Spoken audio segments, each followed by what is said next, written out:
It's like it's that time again. We're live, y'all. Give me a chance to post some links as always. Got to post those links. So bear with me. Gotta wait for it to, again, wait for it to pop up on the page and share the link.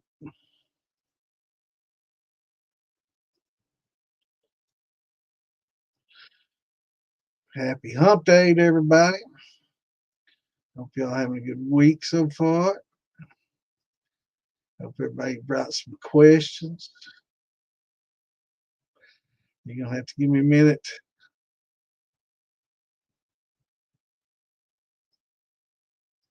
Let me just post all these links.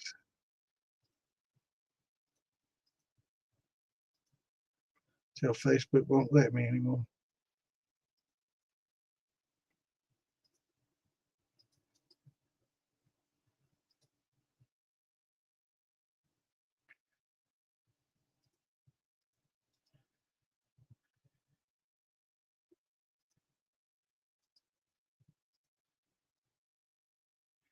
I wish there's a way I could just check off all the groups I want to post it to and then do it all at once. That would be really nice if that was an option.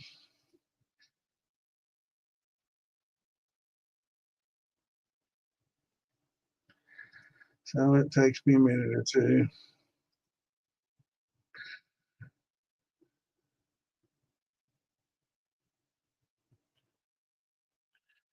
Chick-fil-A, the town burnt down.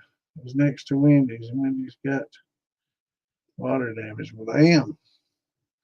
I hate to hear that, brother.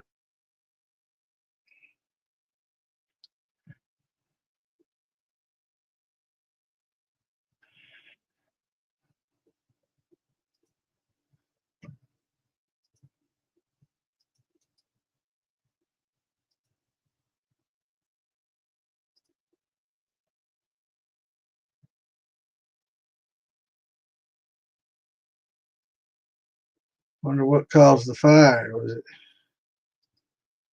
something natural or a Chick-fil-A hater?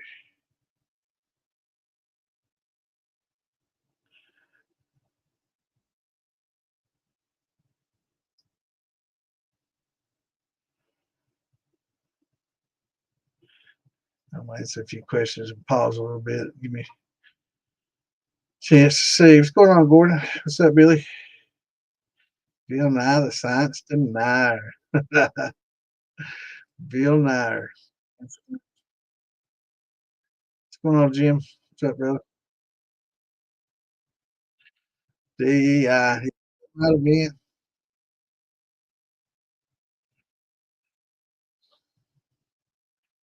Yeah, it's hard to tell.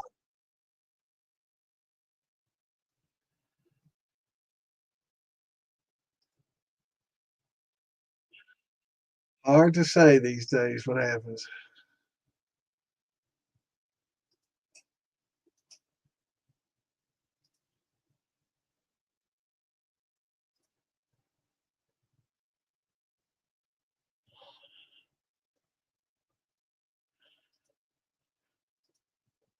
So is everybody having a good week so far? About halfway through.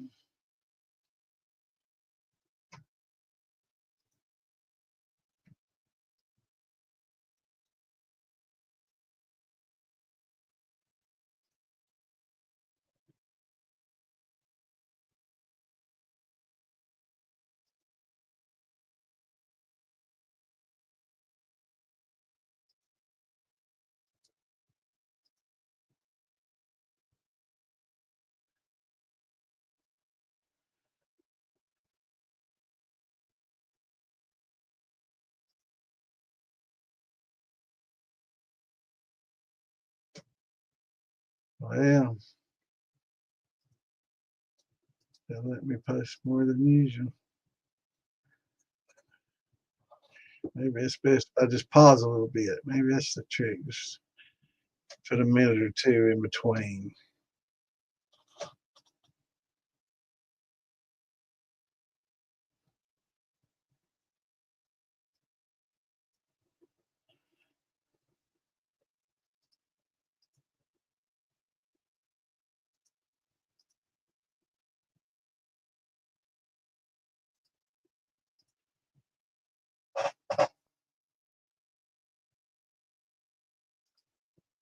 There's a lot of groups I'm in. I'd like to be able to share it to you.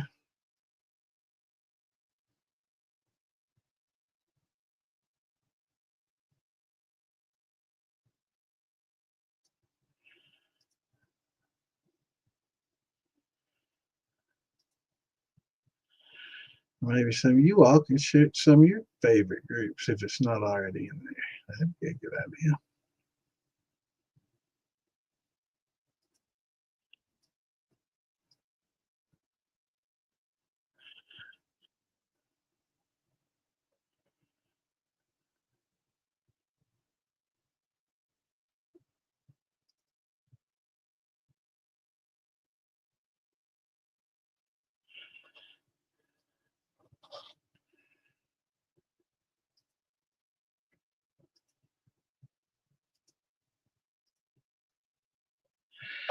Bear with me. I know it's going to stop me in a second now. So. What's going on, Chris? What's up, Mark? Too much rain there, huh? Where you at, Mark? We've been getting a lot. I guess the last couple of months, man. We've had some major flooding here in Kentucky, man.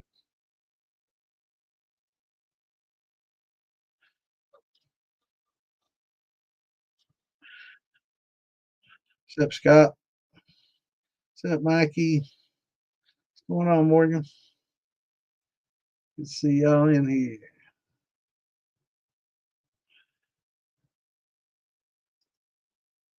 Damn, I lose. Which one was this? Yeah, hopefully it'll let me post in some of these other ones here in a minute. I know it's going to stop me soon though. Oh well.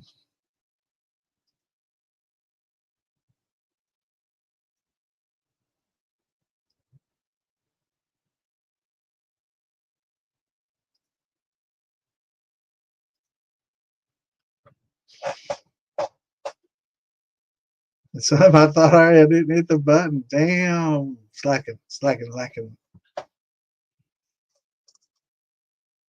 what's everybody got going this week? It's starting to warm up, man. I gotta close this. I'm hearing an echo. Hearing an echo. Well, thank you, Jim. Appreciate it, brother.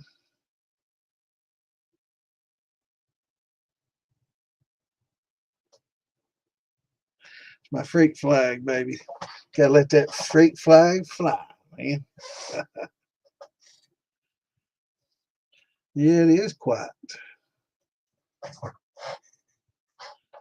going on, Mark? Yeah, I was trying to share some links and post to some pages. They only let me do like 10 or 11 maybe, and that's about it. Then they put the skids on it.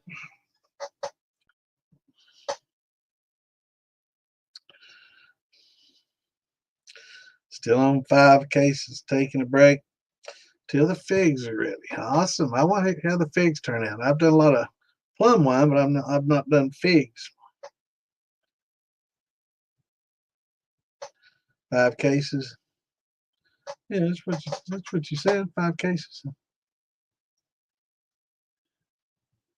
Yep, I got you, brother. Oh, still on. Yeah. All right. Sitting on 5. That's good. Yeah, I'd like to try some fig. You ever read about figs? Somehow they're wasp larvae in them or some shit. Like a wasp goes in and dies and lays a larvae or something. Y'all read that shit? Heard about that? It's like it's got some kind of wasp larvae. Y'all read that before?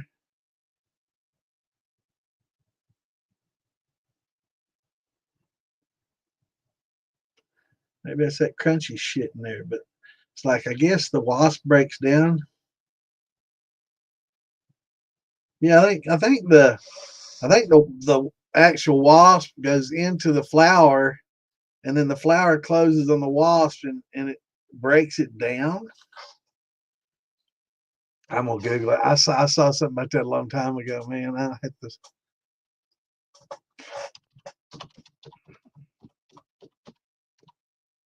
Wasps in figs.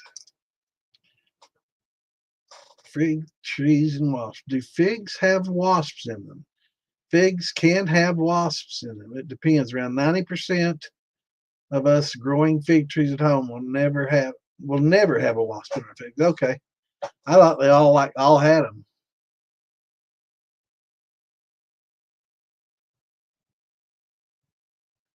Yeah, it's gone by the time you actually eat it. The female fig produces an enzyme that completely digests the wasp. So yeah, you're not actually eating a wasp. It's already been digested.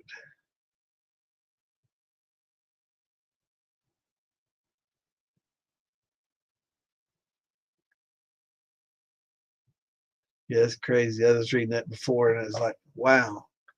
So I guess not all of them do. I was thinking maybe it's part of the process.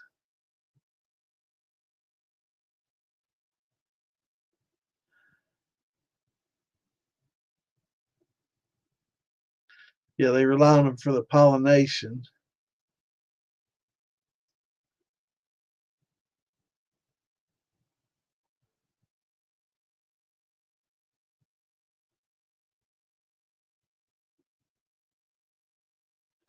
That's interesting. Fig wasp. Hmm. So I guess it's just a pollinating wasps.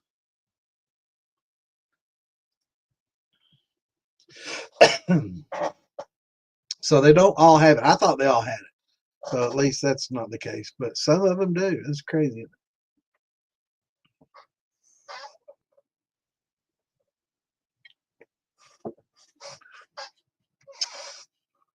Dry figs. Yeah, man.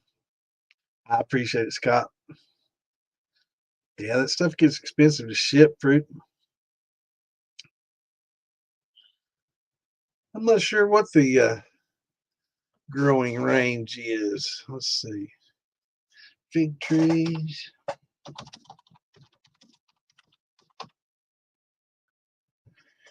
Fig tree range map. I guess it depends on the fig.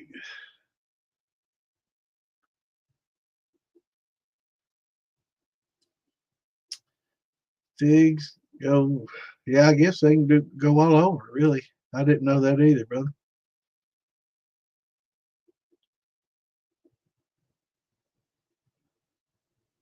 Fig, all right, the zones in the U.S. are 1A to 13B, and figs, find the figs in range 3B to 7B. So let me see what the hell it is.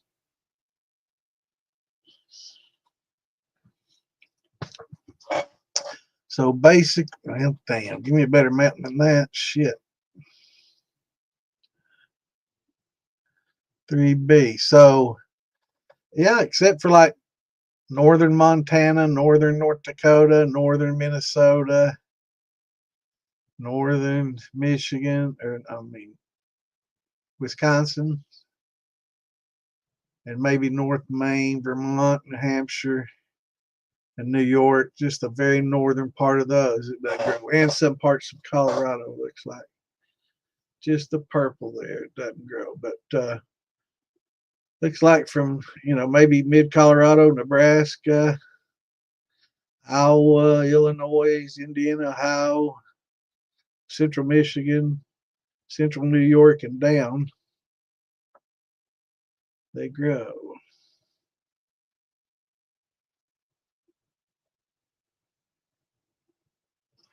And let's see.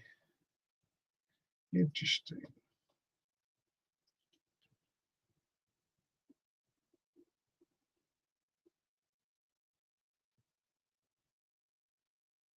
Hmm. This where we all learn something. I didn't know all this about figs. But I thought it was all of them that had a little wasp in them. I didn't realize it's just some of them do, some of them don't. But yeah, they consume the damn wasp. Yeah, they're superfood for sure, Gordon. What's up, Hellbilly? What's going on, brother?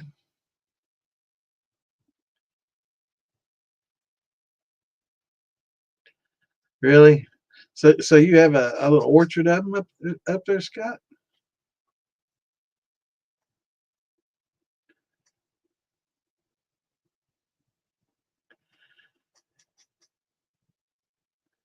Is that 5 cases of figs or 5 acres of figs? I like to have 5 acres. 5 acres of figs.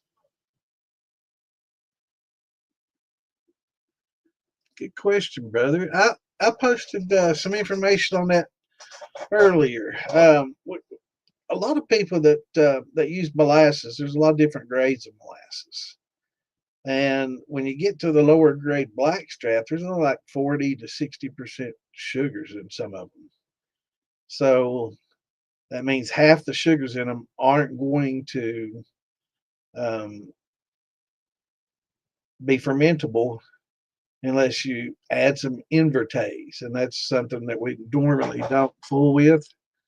So there is an enzyme that will help break down some of those sugars that will allow you to ferment it out further, but it's just not something that we normally have. Um, so a lot of times when you're fermenting, you're making rums and you're mixing a lot of water with molasses, and that's your main 2 ingredients. You're not adding any sugar or anything, just trying to go with the molasses. You're going to have a lot of unfermentable sugars depending on the grade of the actual molasses that you're using. Let me find that little chart, and I shared it, I think, in the militia group. Let me scroll down and find that so I can share it with you guys. Let's see.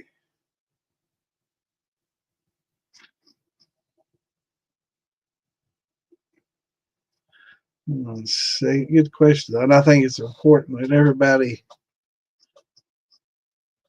knows this to like make rum, because it definitely pays to get a little better quality rum, or just add some sugar to help it along, or some dextrose or anything like that, of course. But somewhere, maybe it wasn't. Maybe it's in another group. Well, let's see. Did I say that, or was I on the phone when I did that? I think I was on the daggone phone. Let's see if I'm trying to remember who I was sharing that with.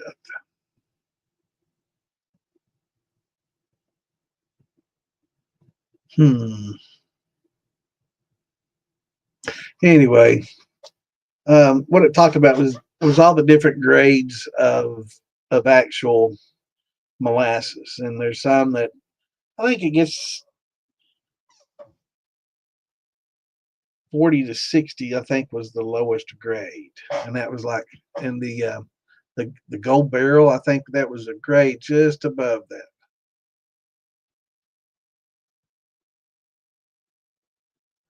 I'm not sure if there's any yeast with an invertase in it or not. I don't think that the yellow label has it.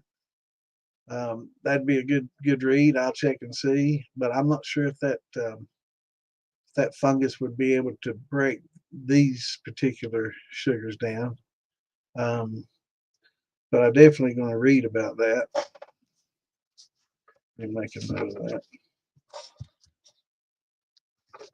Yeah, yeah, it's a common question that we get a lot of times, and a lot of people, especially their first time making rums, they realize that, hang on, need some notepad paper. Little papers are written on.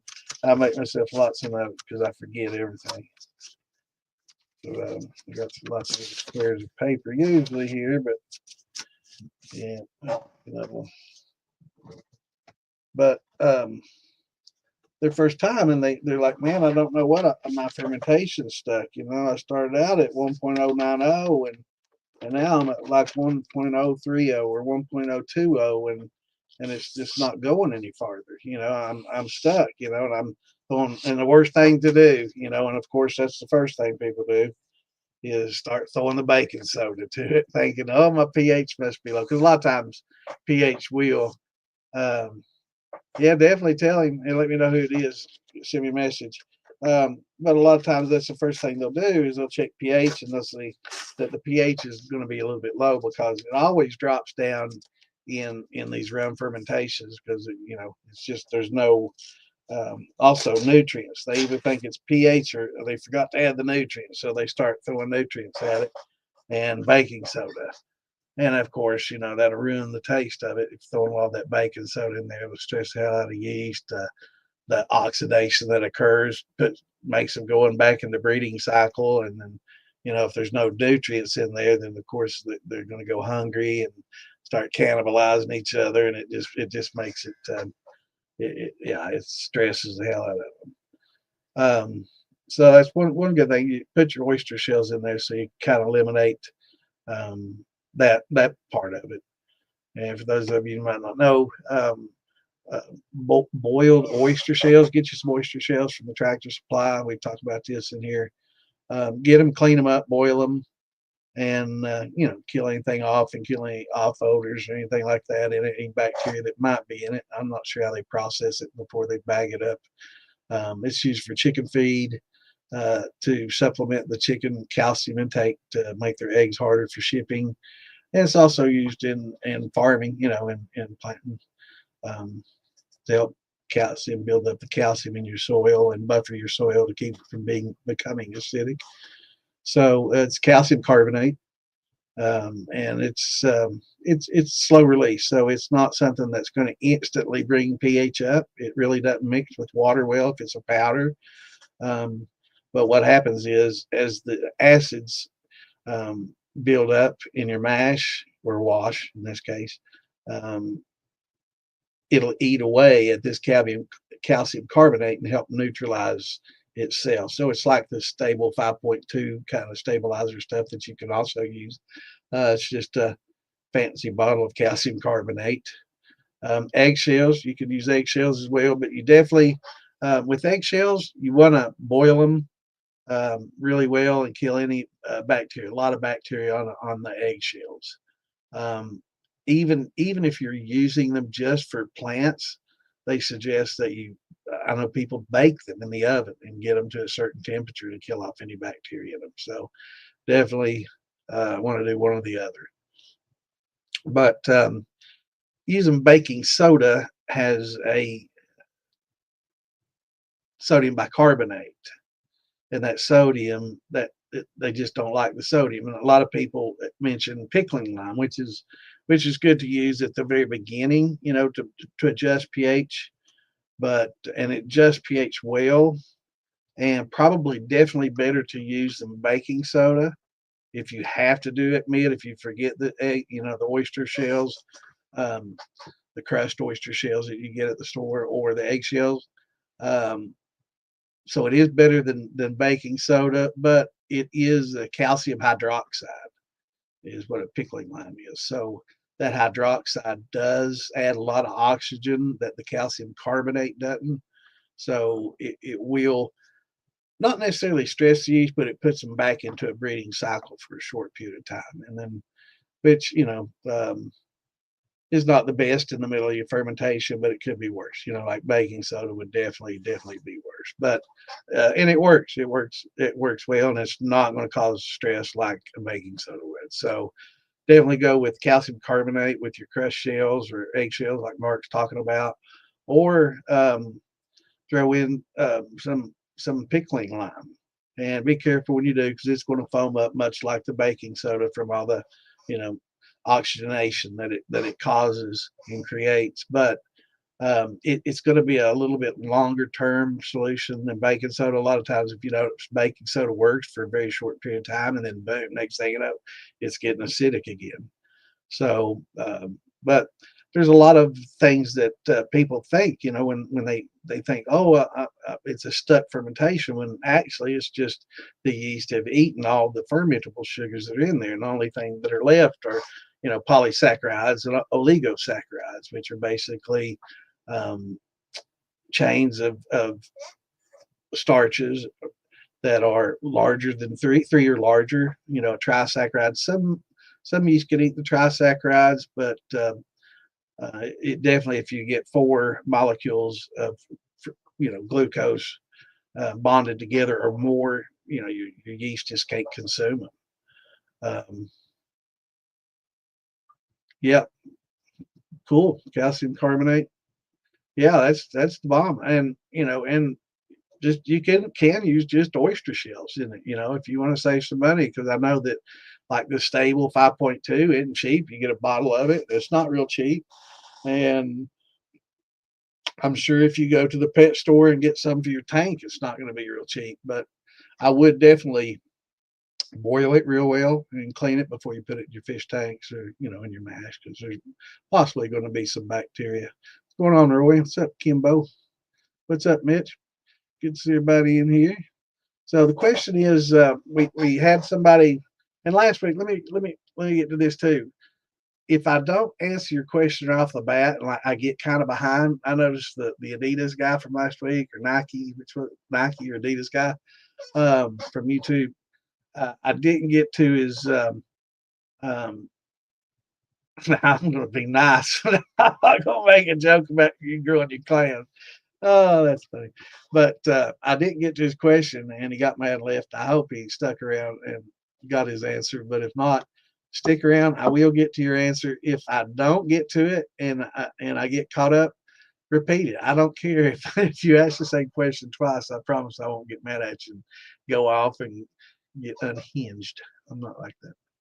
Black Pearl, yeah, that Black Pearl stuff is really good. That's what I think. Wes and Philbilly get that and use that stuff up there in Ohio. I think it's actually manufactured up there. But yeah, that's a good quality. That's a good quality molasses. I am going to find that chart though. You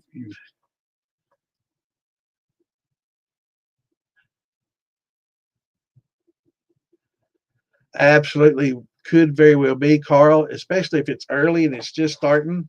Um, yeah, just throw it in another bucket. This is going to be a wash, maple syrup wash. So, yeah, just pour it in, some of it in another vessel, dump it in another vessel, and just do it in another. Split the load between a couple of buckets. You get a little 5-gallon bucket and dip some out of there if you got a bigger barrel. Yeah, it happens all the time, but I mean, it's that a lot of times you get stuff that makes a larger cap than what you expect. Everybody that does bananas their first time, unless they've been warned, um, will definitely want to carry some over to another bucket for a little while. But anyway, so they get their rum washes going, and much like your maple wash, and it stops. The maple probably a lot more fermentable sugars than the blackstrap for sure. But it's like 40 to 60%. So half of it isn't a fermentable sugar. So yeah, you're going to have. All right, brother. Have fun at work tomorrow, my friend. Shine on, buddy. So a lot of times the gravity will drop, and it'll drop to like 1.030, 1.020, and just stops. And there's absolutely nothing that you're going to be able to do to get it to start again, other than if you're not getting enough. So if you go from 1.080 to 1.030, you get basically at a 5. So your gravity is going to be fairly low, like a 6% maybe. So that's not going to be a real major producer. So if you want to bump it up, you can add some sugar or some dextrose or something like that to it to help bump the gravity up a little bit, so you get some decent production out of it. No use in adding brown sugar, because basically brown sugar is just a molasses with sugar with the molasses mixed in it. So it's not really going to help that much with blackstrap if you already used a bunch. So yeah, just adding that to it. But I am going to find that chart. I'm going to figure out I know where I found it, so I can go straight to it. Let me get off the figs here.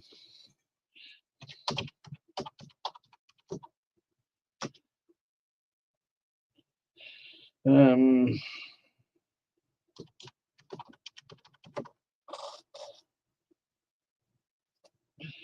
Helps if you can spell. I swear it search work better if you spell shit right. Let's see. Maybe let's see. Maybe I've got it. I think I've got it saved in my phone.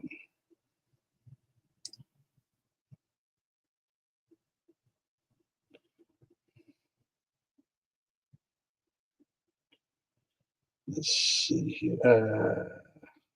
I do. No, damn it. That was the golden barrel thing I said there. Yeah, that was the golden barrel information for the individual that I saved. Let's see. What?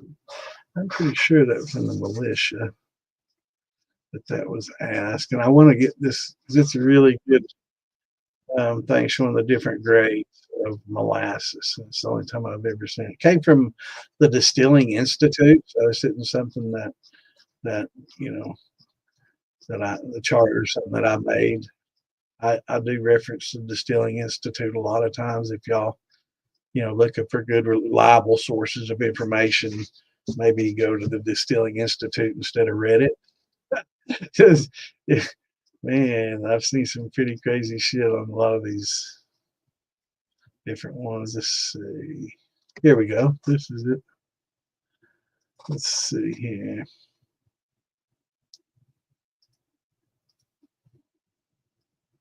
Let's see here. Yeah, let's.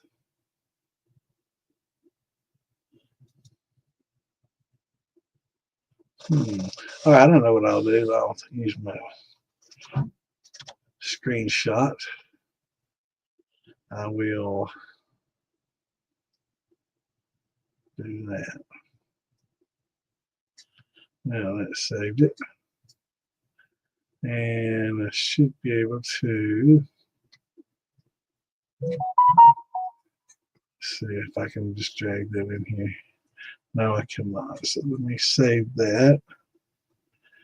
And I always have trouble figuring out where this saves to. Let me find it.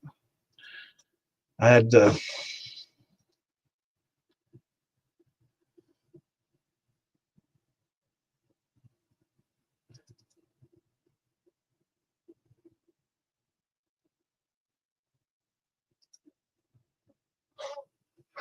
here we go. Works perfectly. Screenshots. All right, let me add that.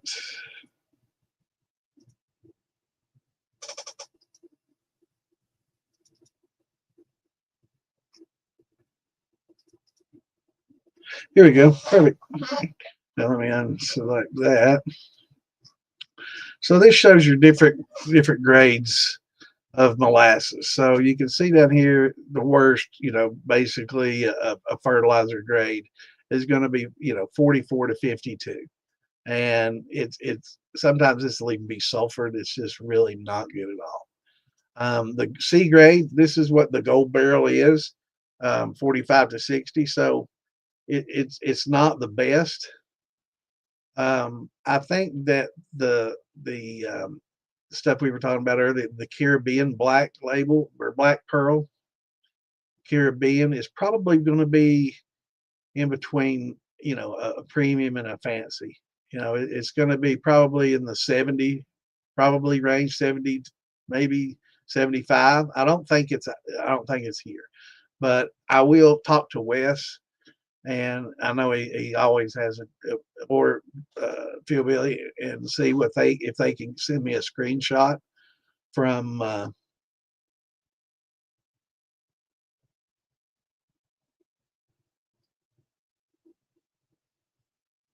yeah, Anthony. I'm glad you made it, brother.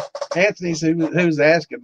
I'm pretty sure what it is like we were talking about it's just a lower grade, and the gold barrel is this, which is it's great for rum making because it's inexpensive. It's not a real expensive, but those are baby legs, man. Um, but yeah, 45 to 60, and that's cookie. You're making cookies with this stuff. What's going on, Dave? Good seeing you, brother. What's up, Rick? Good question. So let me finish with the rum here. So a lot of times when your yeast gets done with the total sugars that are actually fermentable in here, that there's a lot that's not um, there's a lot that's not convertible that just can't that your yeast can't consume. So the higher the grade you can, the higher proof, but that's not necessarily going to make it any better. That's just going to increase the amount of rum and alcohol that, or not rum, but alcohol that you get. That's going to raise your gravity up, and you'll get more fermented, so you'll increase your production a little bit. So your production will increase, but it's not necessarily going to be better. You're just going to get more alcohol out of it, gallon for gallon. Um, Anthony, you can just add some sugar if you want to. No, no. Once they're done, they're done. Yeah, yeah. With like a dunder pit, with the dunder, what you're doing is you're carrying over flavors. You're not really carrying over fermentable sugars that'll get like on the next go around, like in a sour mash. But the dunder pit is just bringing flavors. That's what it's bringing forward is flavors, and of course, if there's nutrients that weren't consumed from the last wash, a lot of those will carry over. And if and just if you got your eggs, your oyster shells, throw those into from the last ferment. But it just the yeast just basically run out of sugar, and you're still getting a gravity. And also, I will also add that when you're doing a specific gravity, your initial gravity, your starting gravity, it's kind of it'll fool you because you know of here, but going back to here, see that stuff that you're using is a C grade. It's good molasses. I mean, that's what they make cookies out of. It's a great molasses for that. And a lot of people use it. You can see the next grade up, not a whole lot better. Um, and a lot more expensive. There's a big difference in the price between this one and these up here. So, and this, as far as making around, probably one of the better values. But if you want more alcohol and a little more production, you can do this, or you can just add sugar to this and bump it up. Um, but it's just unfermentables. Also, as on your starting gravity, um, the the hydrometer works basically by measuring the amount of sugar in a wash or a mash or in a liquid. And how it does that is simply by density, the density of the water. So as you add sugars to water, um, it gets thick. It thickens like a syrup, and it gets thicker and thicker and thicker until it's just so thick you can't stir it anymore. Right? And it's just like you drop hydrometer in it, it just sticks. Won't go anywhere. So as you get in that, you've got so many unfermentable sugars that it's going to give you a false kind of a reading. Plus, it's a thicker substance in its own right, which can give you a little higher reading than what it actually is. So like, and that's not going to be a lot. That's like if you see it say 1080, it's probably going to be 1076 or something like that. There's going to be a slight difference just because the viscosity of a molasses is a little bit thicker, and that's not because of just sugars that's causing it to be thickened. There's other things in there as well that contribute to the viscosity and the density of it. So it's 1090. So it probably, and actually a 1090 to a 1030, when you do see that, you do see that you're going from 9 to 6. So that, or 9 to 3. So you've got a 6, which is basically the same as going from 1060 to 100, period, just to 1.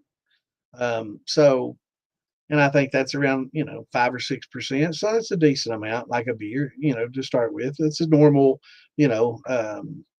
grain conversion with no sugars. That's typical for something like that. So 1060, 1070 range is fine. Um, and if you want a little more production, you can throw some sugars in there. But yeah, when you see the start in 1090, it really doesn't you can take that little bit and see 1090 to 1030, I think is where you stopped. So that's, that's, yeah. I keep everything kind of low like that. You can kind of cheat like with vodkas. If you're doing like a vodka, yeah, you can cheat a little bit. You can get up to 1090 or 1.1 even, and cheat because you're gonna really push the flavor. You're gonna push the flavors out with your column and distilling it to 185, 190 some proof. So you can cheat a little bit on like vodkas and stuff, but anything else, I generally try to keep it, within normal range, um, just so I don't get a lot of burn. What's going on, April? How are you, my dear? Am I by myself? No, I'm never alone. I got my beautiful woman probably about 20 feet behind me if she's down here. You down here, babe? She's down here. Ran out of room in the fermenter to add more water, or I would have dropped it to 1080. Yeah, 1080, 1090 is fine for a rum. I mean, it's definitely getting near the high side, but in your case, it worked out great for you because you only went 6 points. So it's not going to be like it's real hot, like from going 1090 to 1.000, right? Or 0.999. So yeah, you'll be fine, brother. Yeah, is it done and ready to run? I'd say yeah, 1030. If it's not doing anything at this point, I'd run it. I'd rack it and run it for sure. Now let me get back to another question we had here. Um, yeah. Okay. Let me get this chart off here. What is your favorite corn for making whiskey, and do you use any sugar? If I do, just a straight corn. Um, I usually don't get as great a conversion than I do if I add malt to it. I use amylase and stuff anyway. If I don't, I'll use dextrose instead of sugar. If I'm trying to do mostly all grain, um, if I don't get a good conversion, I'll cheat a little bit with a dextrose. And you really won't notice it if you're just using it to bump with. I'm not talking about bringing the gravity up a few points or anything like that heavy. It's just bump it up a little bit more. So like if I get a 1055 or something, it's a little bit lower than I want. Yeah, I might bump it up one, to 165 or something like that with some dextrose, and then run it. As far as favorite corns, Ohio Blue. I want to try some Oaxacan Green. I hear it's really good. I haven't tried it yet, so that's my next goal is try to get some of that Oaxacan Green. But that and the blue corn's good. Hickory White's great. The red, white, and blue with Jimmy Red, a Hickory White, and a Ohio Blue. Makes a really good red, white, and blue combo that a lot of people love. Which sounds like it's a good combination. Um, but yeah, it's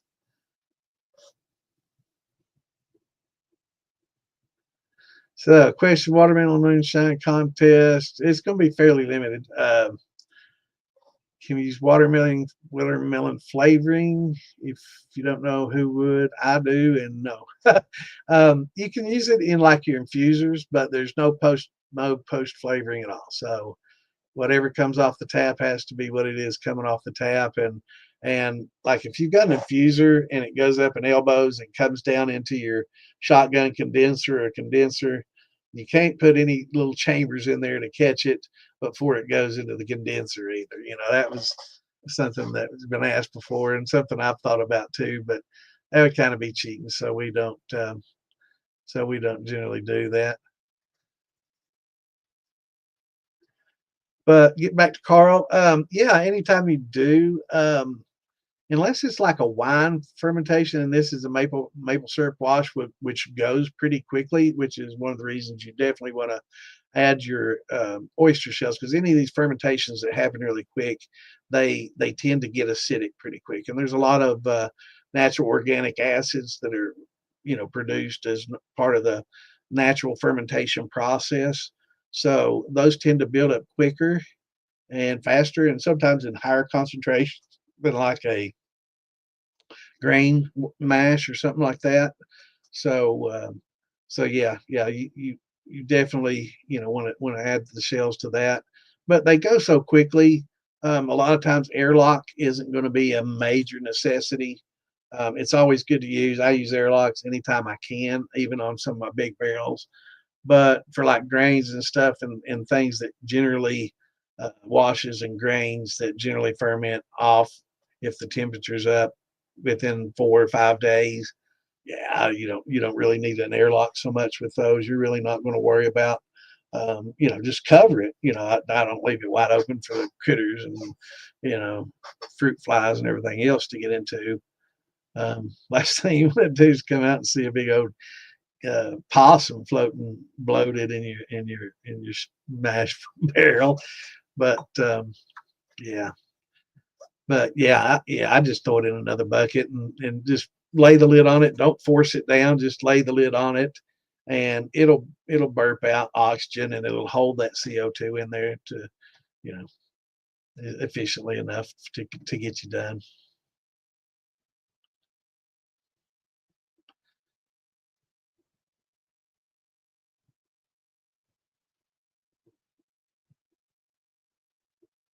I agree. Yes, sir. Yes, it will. It will definitely should ferment or and distill into a little bit sweeter.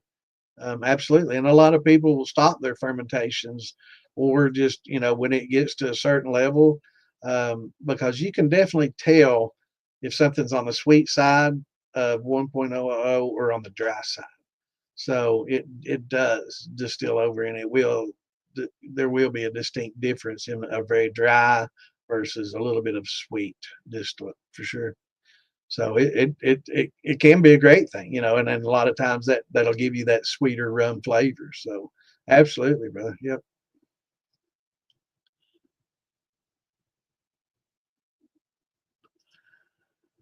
Yeah, I think we figured, I think a gallon of blackstrap and I'm thinking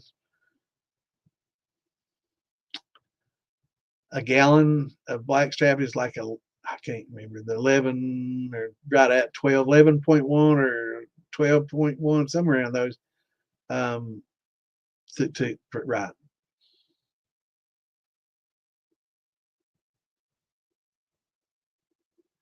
Yes, generally a gallon of molasses to 5 gallons of water, I think, get you pretty much get you there.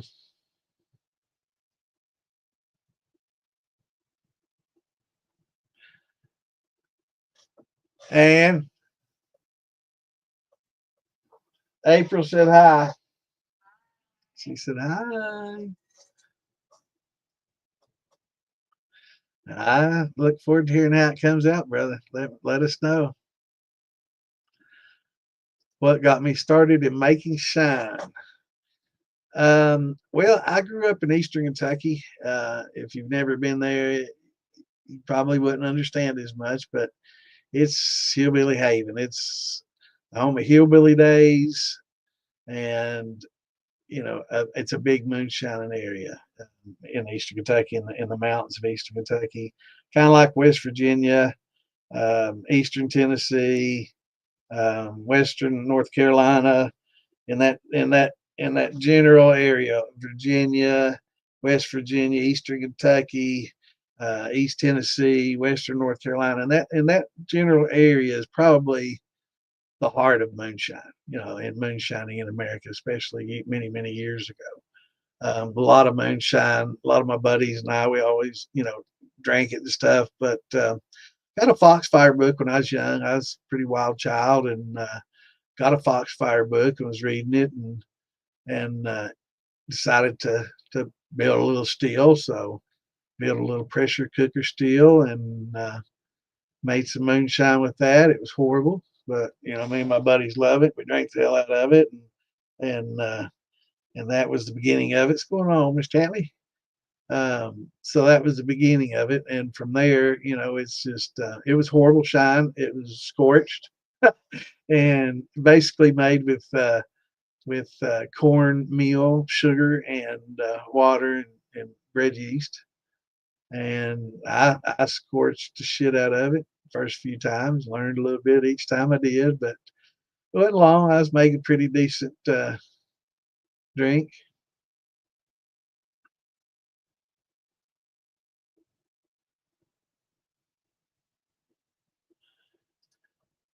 Hmm. Well, they're probably, I didn't think about that, but maybe using a specific rum yeast may have some of the invertase in it that will allow it to finish dry. But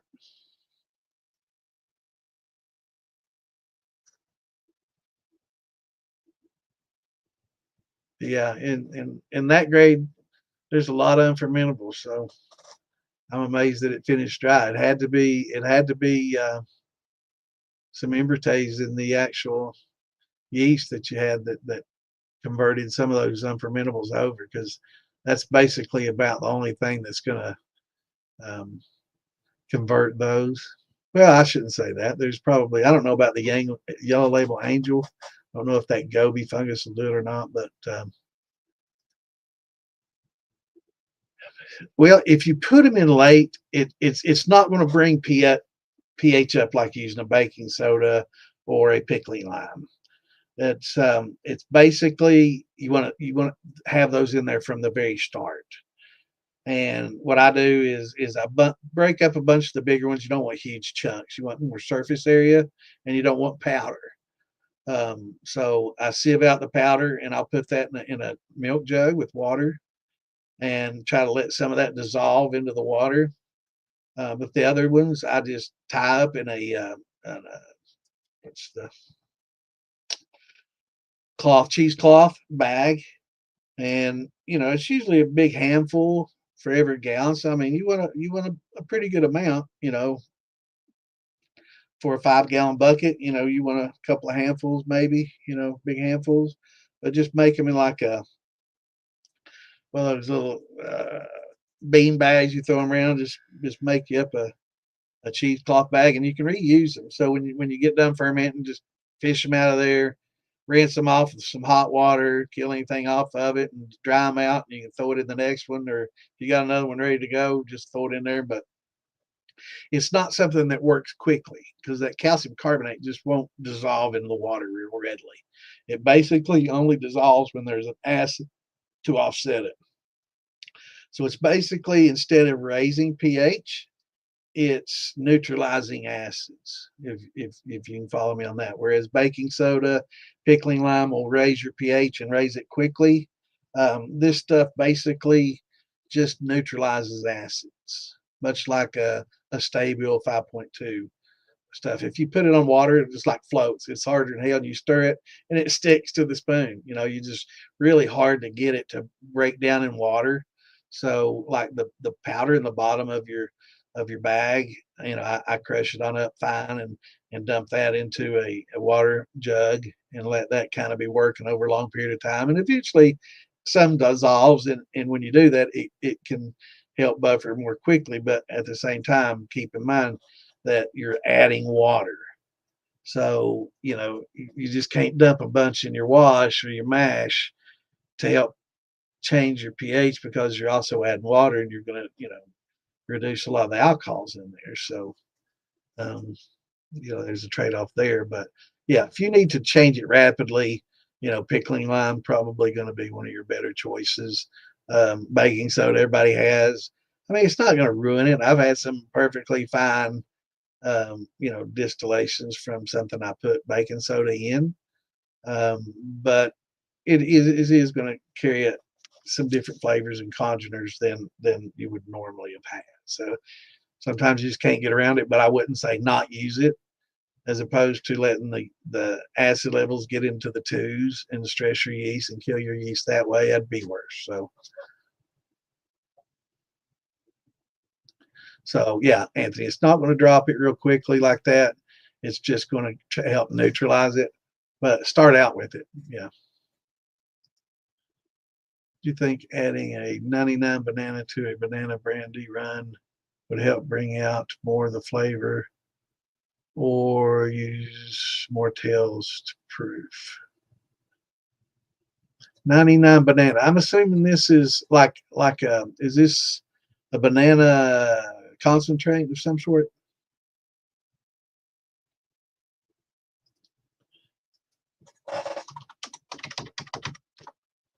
Yeah, concentrate. Yeah. Um, I'd say it'd be fine. If you don't mind a little post, a lot of these things, or in your infuser, definitely can help. But yeah, if you don't mind yellowing, it will give it a bit of a yellow tinge, I'm sure. Um, but yeah, it'll be fine. And using tails to proof will help also keep some of that flavor.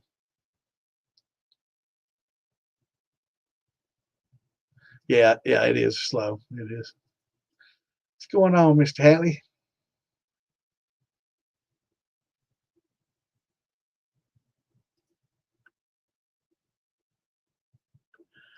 All right, here we go. I'm about to take a still to the Philippines, and my wife's family has an old mango farm. Wow.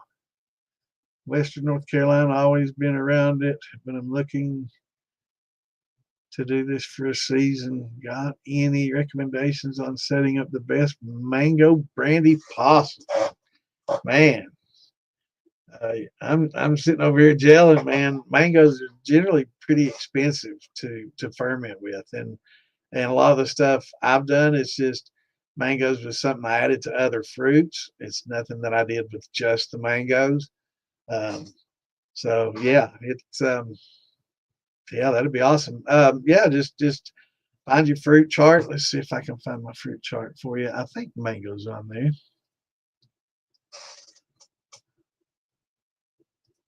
Pretty sure they're on there, but it'll tell you basically how much sugars you have in your. But using your hydrometer really is the best way. So, but this will give you a better idea. And let's see here where we at. Mango. Yeah, should be up here. Yeah, that's a lot of sugar mangoes. Yeah, I know it's going to be. Yeah, yeah. So yeah, just your mango. Break it up. Let's see if my other chart tells you how many per gallon. I don't think that one is.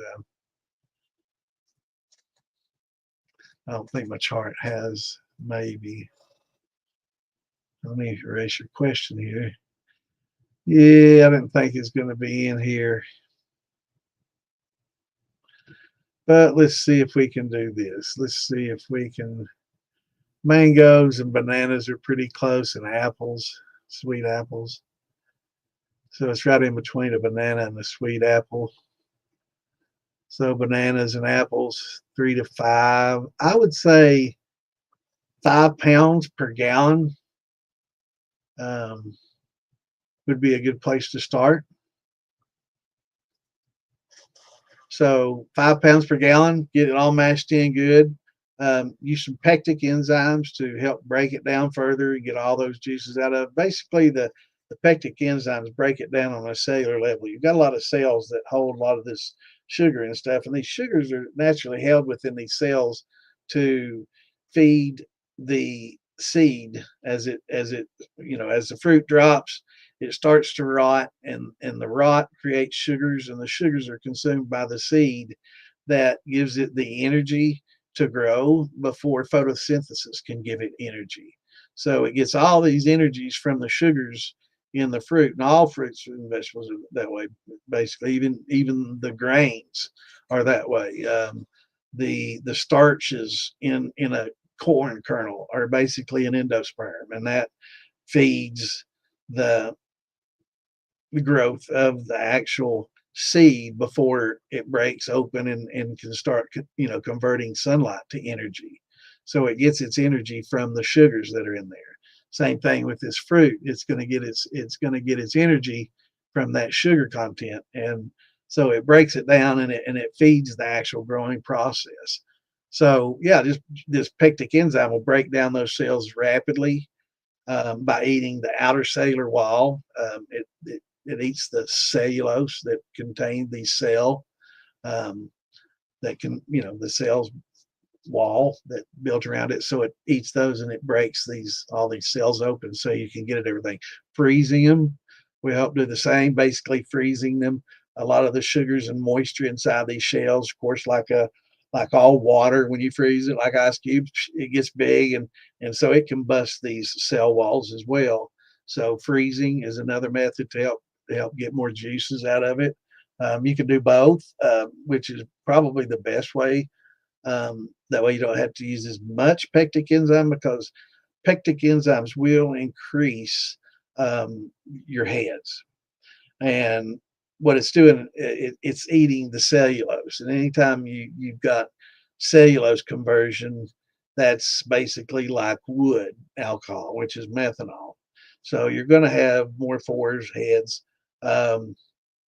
And the alcohol that you do, but it's not going to be much. We're talking about a very little amount, and for the amount of flavors that you get from it, it's definitely worth it, especially in certain fruits. Now, like a fruit that's basically like a blackberry, that's basically just tiny, teeny little pods that have all juice in them. Just mashing those out good and stomping them will be fine. Raspberries, all those, but when you get like something thick like peaches, apples that have a lot of cellular thickness, and mangoes would be another one. Yeah, a little bit of pectic enzyme is going to help you break down those cells and open it up and get it all of them. So I'd start at about 5 pounds per gallon and see where that gets you. Smash it all in good. Use your pectic enzymes. Wait 24 hours and then go in there and strain off some juice. It's important to strain off just juice when you take your hydrometer reading. You don't want to drop it just into the mash because all the pulp and other stuff that's in there can affect your reading. Cap, anything like that can affect your reading. So you just want to strain off juice only and check your gravity. And if it's not high enough, you can just mash up more fruit, throw it in there, and bring it on up, to where you need it to be. And if it's, 1070, 1080, which is pretty good, then, you're good to go and just go ahead and pitch your yeast and add some nutrients because there's not a lot of yeast assimilable nitrogen in there or yeast, or fermentables, yan or fan. So definitely want to add some nutrients to that, and it will definitely help things out a lot. But I definitely sounds interesting. Another thing people like to do is when they're done, like a mango habanero seems to be a really popular. So infusion with a little bit of habaneros in an infuser or something like that. Um, I know there's some people. Who was that made that? Somebody won master distiller with that, and I can't remember who it was. They're gonna be mad at me because I can't remember either. I can't remember who it was. Maybe somebody can help me. But yeah, you can experiment with it. But mango, yeah, excellent fruit for that. But it's just really kind of cost prohibitive for me to use just on its own. Use daily in the rum, but one experiment. Yeah, I would try to get some rum specific, some yeast that because it may actually contain some invertase that will help you finish it out dry. So yeah, that possum, yeah, it's definitely some yum. Get you some for sure. All right. So far, you're impressed with the Angel Yellow label. Um, 5 days in now. Did so you just used a gravity or a poundage that you're used to. So I know you probably do the 2.5 or so pounds, and so because you can't get a starting gravity because you're not gelatinizing the corn, you're not leaching any starches out or anything like that. From the get go, you're just dumping in the meal and at 90 or 100 and letting it cool to 95, and throwing your yeast in and letting it do its thing. Which is, tell me more. I've got some, and I'm definitely going to give it a shot. Such flax. I do it in my washes and in rums and things like that. I don't do it in like my grains because I've never had any problem with real quick acid buildup in my grains, because they yeah, anything that high sugar, I'll throw it in. Any kind of washes, any kind of rums, anything that I'm adding a lot of sugar to. We'll definitely always get it. Tequilas, anything like that. It's definitely helpful. I'm better late than never, brother. You ain't that late. Good to see you there, Jeff. You can make a simple syrup and get a banana extract? Yeah, yeah, absolutely. Yeah, you can use that in your infuser. The banana 99, and that'll work out well. But I don't, you post flavoring with it. You can do that as well. I've got some that I've used before and experimented with. Hold on, let me see what that is. I'll be right back.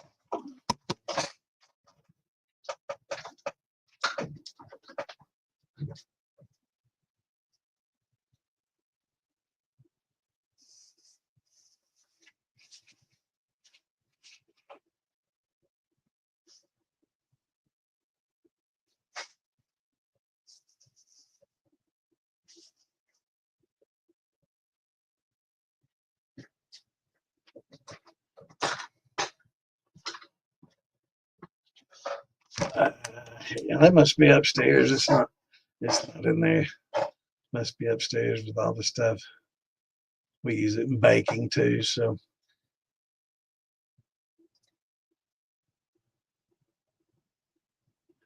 banana 99 is a liquor. Oh, I thought it was a. Oh, cool. I thought it was a. Well, yeah, definitely. Then, yeah, I was thinking it was a concentrate. Cool. My bad.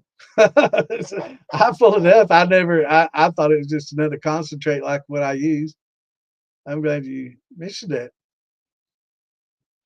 Yeah. So if it's a clear liquor, yeah, it'll be fine. You could just mix that with whatever you got going on to help, get the banana flavor. Absolutely.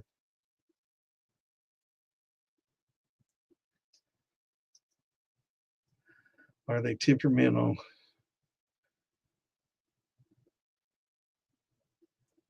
Now we go back to the oyster shells. Nah, I just throw them in there at the very beginning of the wash, and generally they go quickly. Most people have issues when you have temperatures that are low, and some of the wine yeasts that prefer low temperatures, and you've got a lower temperature, and they generally ferment more slowly. You might run into some issues, but if then again, EC 1118 is a wine yeast, the champagne yeast actually, but um, maybe a little higher temperature and a little faster work off, and if it works off within a few days, generally the acidity doesn't become as much of a problem because it works off so quickly. But it seems a lot of times if you have these washes that take a little bit longer, the acid builds up pretty quickly in them, and then you can run into some stuck fermentations. But yeah, just throwing them in there helps.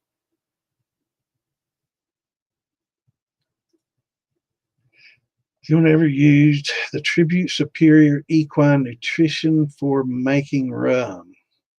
Wow, I'm gonna have to look that up. I'm in equine country here, but Tribute Superior Equine.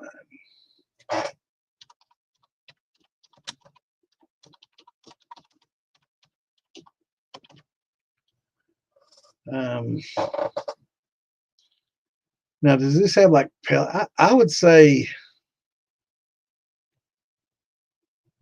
I'm gonna have to look and try to see what all the what all's in it.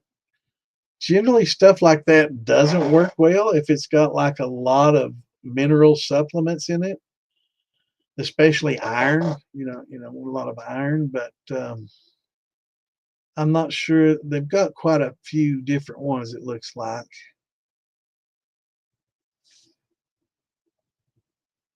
So I'm not sure which one. Yeah, they got a lot of different varieties here. This is some I'm not familiar with. But if it's a lot like the pellets and some of the sweet feeds and stuff, it's generally going to be something that you want to kind of stay away from. Is this kind of like a sweet feed that they use for horses, or? Um, but generally, I'm not big on the sweet feeds. um, a lot of times, it's not the best. Sometimes they use unsulfured or sulfured. Sometimes it's the worst grade of corn going into the worst grade of sulfur. I mean, of molasses mixed with it. So um, a lot of times it's really not the best. You can make your own. That usually does a lot better. But any that like the feeds that have the pellets, you definitely want to stay away from. And I'm afraid, some of the supplements and vitamins, might be good for some yeast health, but I've never heard anybody that says anything good about. Okay, so it's just is it just a molasses alone? Just a molasses?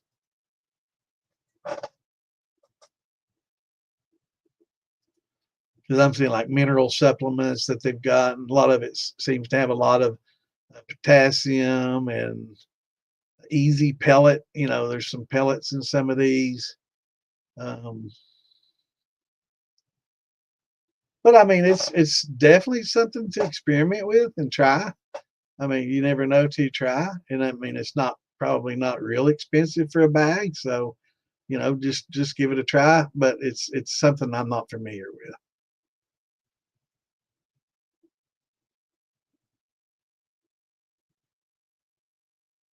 What's going on?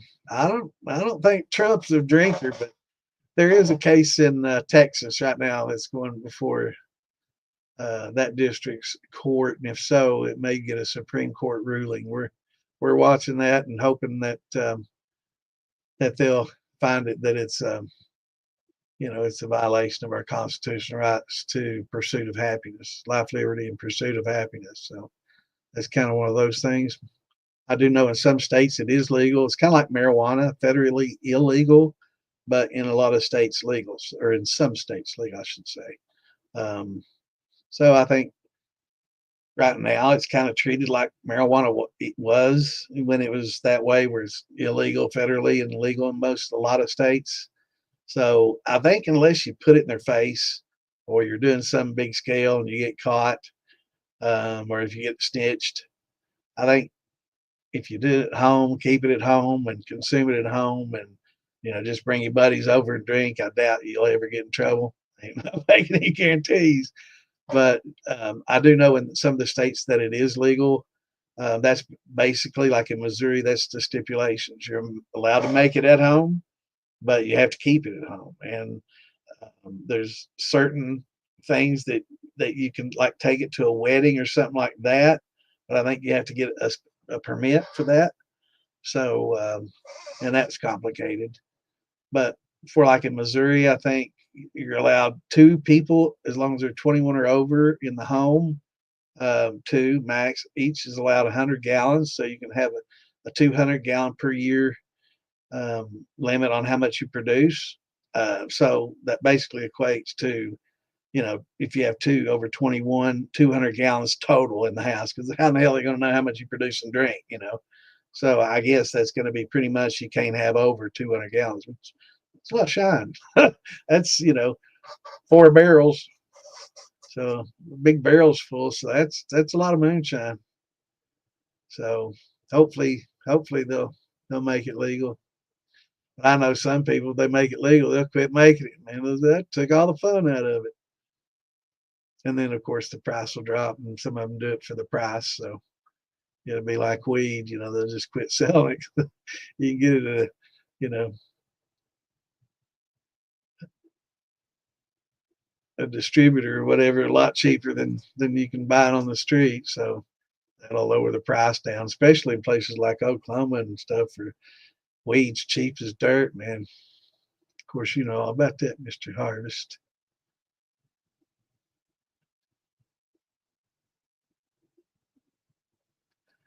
Oh, now you got me scrolling back to see what we're talking about.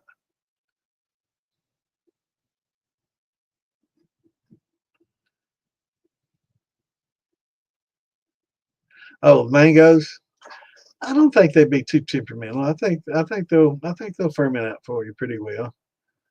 Yeah, I know they got a lot of sugar in them, so they should. You could applejack it, but I would just distill it straight out. I think you'll do just fine with it. I mean, especially down there in that warm climate. I think it'll be just fine. And I look forward to hearing that turned out. I'm more interested in figuring out how you're gonna smuggle that steel to the Philippines. You gonna ship it? I don't think you're gonna carry it carry it on. Uh, but yeah, you may be able to buy a Viver or something down there and have it shipped by Amazon or something than cheaper than shipping it yourself. It may be free shipping if you got Prime, just I don't know if they'd ship it there free or not, but what's going on, Larry? Just ran a stripping around on some apple corn. Awesome. I've already done it, but would you recommend soaking apples in the low wines for a couple of days and throwing it all in the still for a spirit run? You can, or if you have an infuser, I really like using the jar infusers or a small thumper with a drain with a port that you can put some flavorings in. I really like using those. So they're small, and you can interchange them if you got a bypass on them, and keep adding flavors as it goes, and keep replenishing it. That works really well for carrying flavors over. Yeah, it definitely it carries flavors over a lot more than just putting it in your mash and running it, or like in a little bag hanging there, like a gym basket bag hanging off the inside the cap or something. These infusers, jar rigs, or you can do the same thing as a jar rig with a copper vessel, that's about the same size as a jar or maybe a little bit bigger. Put a drain on it, and you can go from one, or you can put a jar at the end of it just to catch any puke. That if the two copper ones puke over, you can catch any kind of puke and make a little slobber box out of it or something. But a lot of people are weary of using the glass. And for infusing, if you're going to do that, make sure that the liquid that you're infusing with, make sure it's good and hot when you pour it in there. That way you don't get a temperature shock on that glass and have it break on you. I think that's the biggest problem people have when they're infusing is they pour that juice in there and it's cold and it cracks the jar and everything goes everywhere. And yeah, that. But and applesauce, apple cider, truly, apple cider helps carry a lot of flavor forward. Using like an apple cider with some applesauce in it with a little bit of cinnamon. If you're making some, apple, don't do much cinnamon though, because that really carries forward strong. It'll overpower everything. So, but just a little bit. Yeah. Yeah, absolutely. I think the rum yeast may have some invertase in it that helps break down some of those unfermentables, because they're just oligosaccharides that the yeast can't consume, and they say invertase will break down a lot of those unfermentables that's in a lot of the molasses. So I would say a good quality rum yeast may have some of that in it. If not, we need to come up with one that does.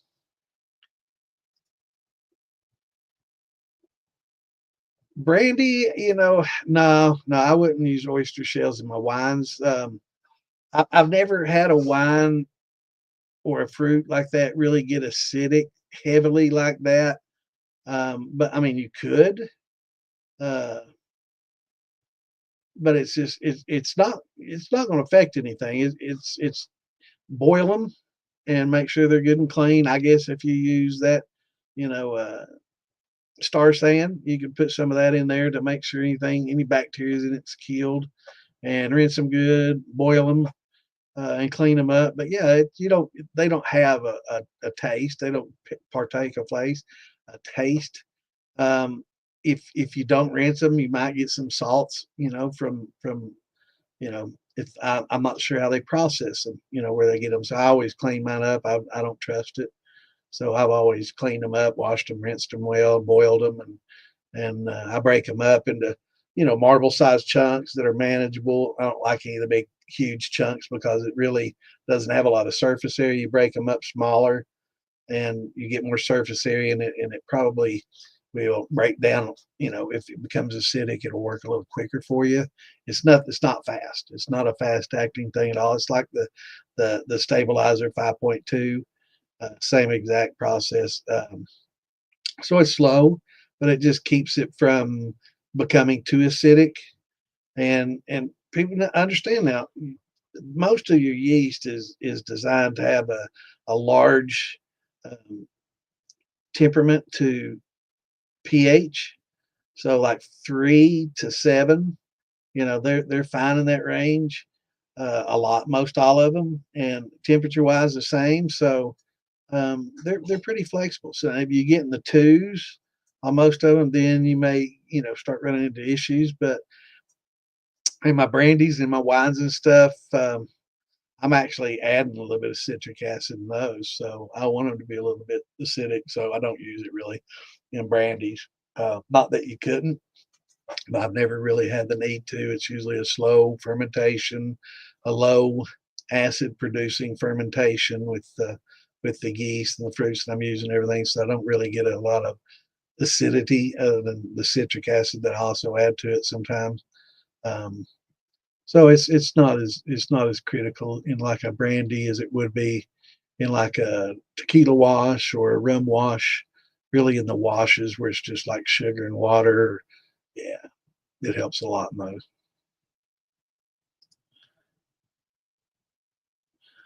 Pawpaws. Well, pawpaws are an interesting fruit. It's they found out that there's supposedly a toxin in there, and I think it's called a monosin. Let me look it up.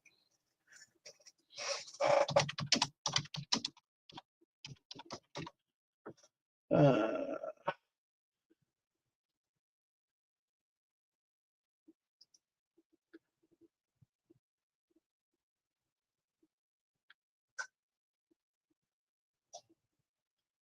let's see. And I'm not sure if anonicin. It is anonicin. I thought that's what it was. There's a toxin called anonicin, but I think that's just if you like to eat them raw. I haven't really researched. Um, I think that the temperature that we distill at would probably kill, or detoxify or neutralize or um, kill off. Well, not kill it because it's going to be more of a chemical, but I think it makes it inert, maybe, I guess you could say. But like eating a lot of pawpaws, it doesn't. So, you don't want to eat a lot. But I'm thinking that. Um, that the temperature of the distillation would probably negate a lot of that or neutralize a lot of those anonymous and toxins. So it's probably going to be okay. I just wouldn't do the wine or a pawpaw brandy, but I'd say a pawpaw shine would be fine. I know they've done it for years, and I don't think I've heard of anybody dying from pawpaw shine, but it does. It's called a nonicin, and you can read about it. But it's I think the temperature. Let me see if let me get the proper ANNO in a non ACIN. Okay, nonicin. Let me see if I can highlight that and copy it.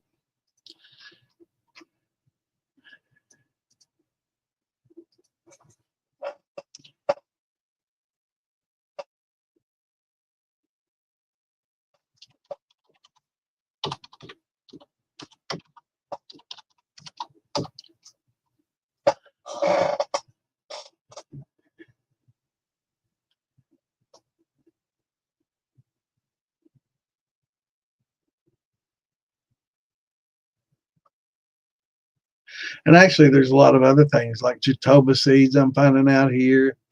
There's other fruits that have it as well that I wasn't aware of. I know the pawpaw did, and cherry mora flesh, which is a fruit I've never heard of. Um,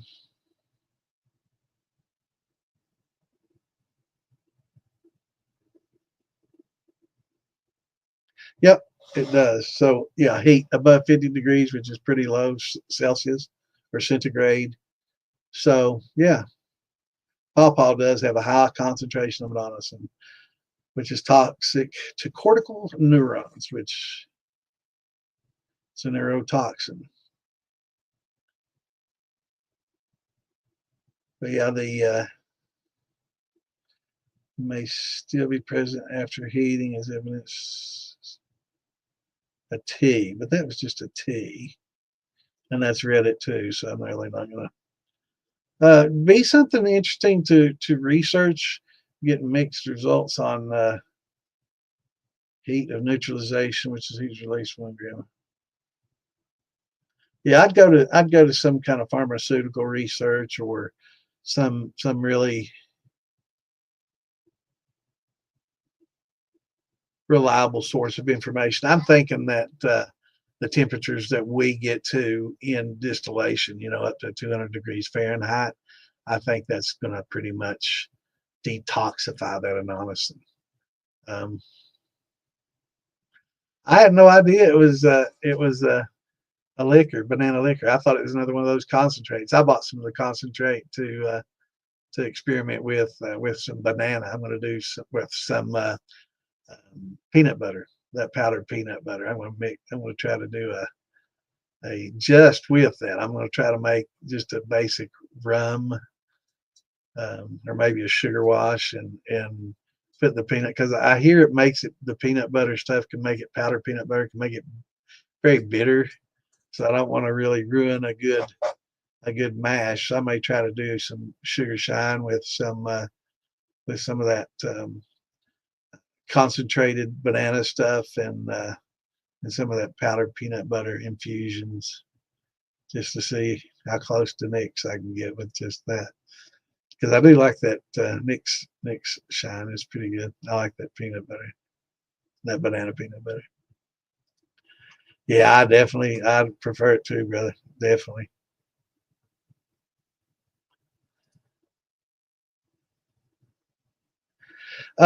Mark, what I came up with years ago, I'm the one that I guess invented the bypass back in the 80s.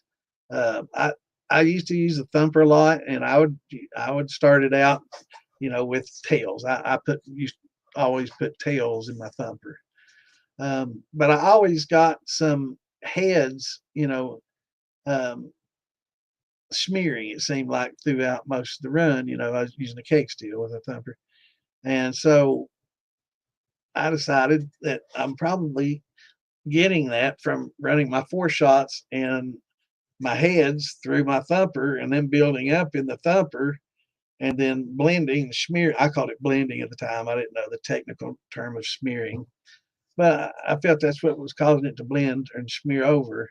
So I designed the bypass to where heads and four shots and heads, I should say, go straight to the condenser and out. And once I get to the hearts, I would open the bypass and send that into my thumper that has tails in it. And of course, you'll get some build up, and before it heats up again, and it'll redistill, and it takes a little bit more time. Or you can actually heat it up a little bit, and not as much to where you're going to cook it off, but get it pre-warmed if you wanted to. And I played with that a bit too.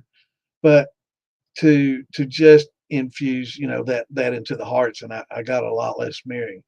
With infusing and using the jar rigs, it's essential to have that bypass, so you can bypass your jars, take your jar off, dump it, re-infuse with some fresh hot infusion juice, whatever you're using, flavorings, and then screw it back on, open up your bypass, and continue that process. And it, just makes it easier taking off the jars so you don't get a lot of vapor. But I created that bypass to prevent all this acetone and ethyl acetates and all this stuff from building up inside the inside your thumper or your infusion jars.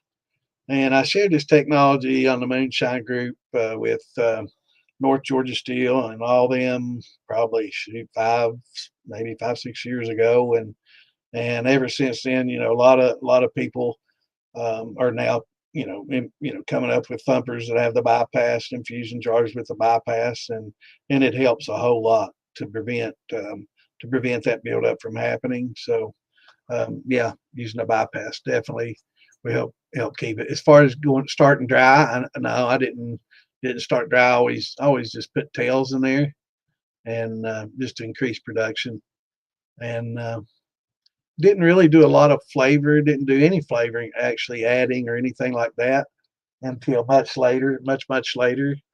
But when I invented the bypass, it was just to bypass the fours and heads from getting in my thumper and smearing it throughout the run and creating a lot more heads and a bad flavor. It definitely helps the flavor profiles out a lot.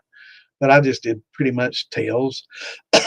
But as the internet came along, and I think Rick Gibson and Phil Billy, when they came up with the infusers and then adding an infusion chamber or a port to infuse in your thumpers and infuse flavors with, that bypass technology certainly helps a lot with those as well. Anytime, brother.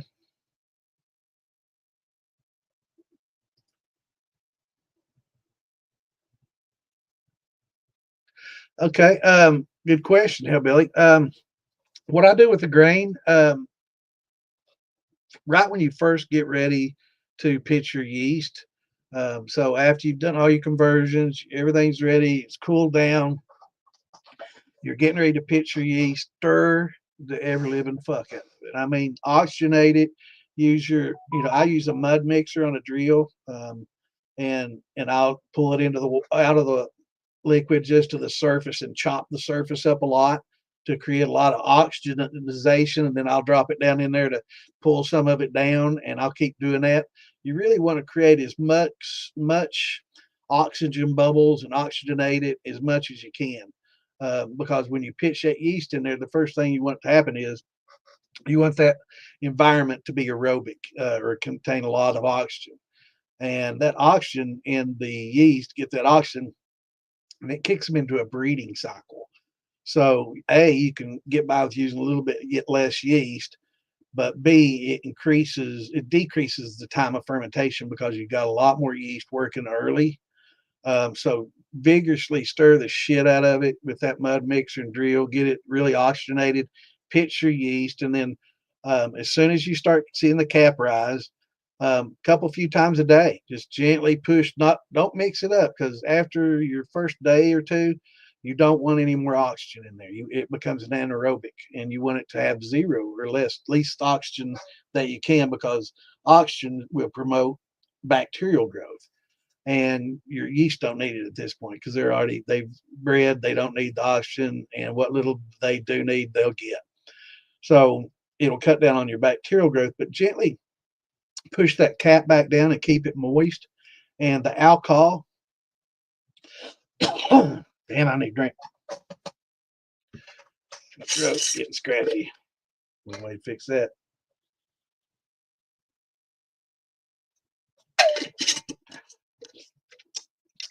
Good Bloody Butcher Sour Mac. So oxygenate the shit out of it, and then just gently, they call it punching the cap down, but you really don't.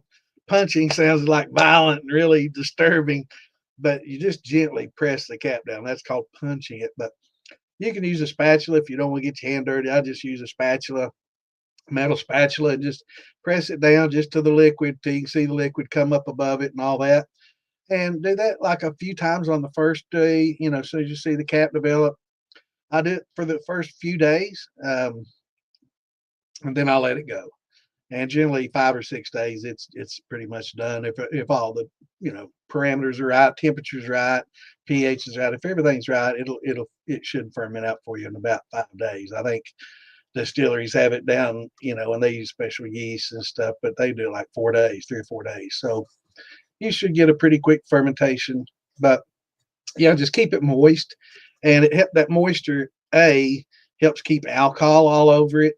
It gets your yeast, to any sugars that are built up in that cap. It lets the yeast get to that, so you get a little bit more fermentation going on.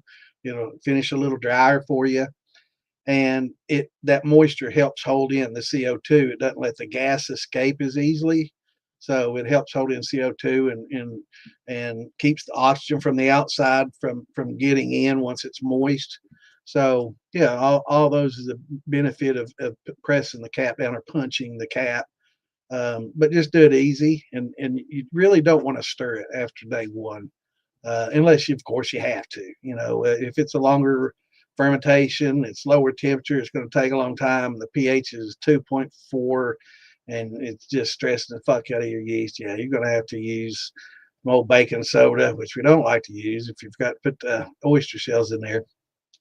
So yeah, you're going to have to use that. It's going to cause a few little issues, but you're going to have to stir that in a bit to help it make it work better. So it's not optimal conditions, but with your grains, that shouldn't really happen that way. But yeah, just gently press it down, and it's not a must, unintended, but yeah, you can do that.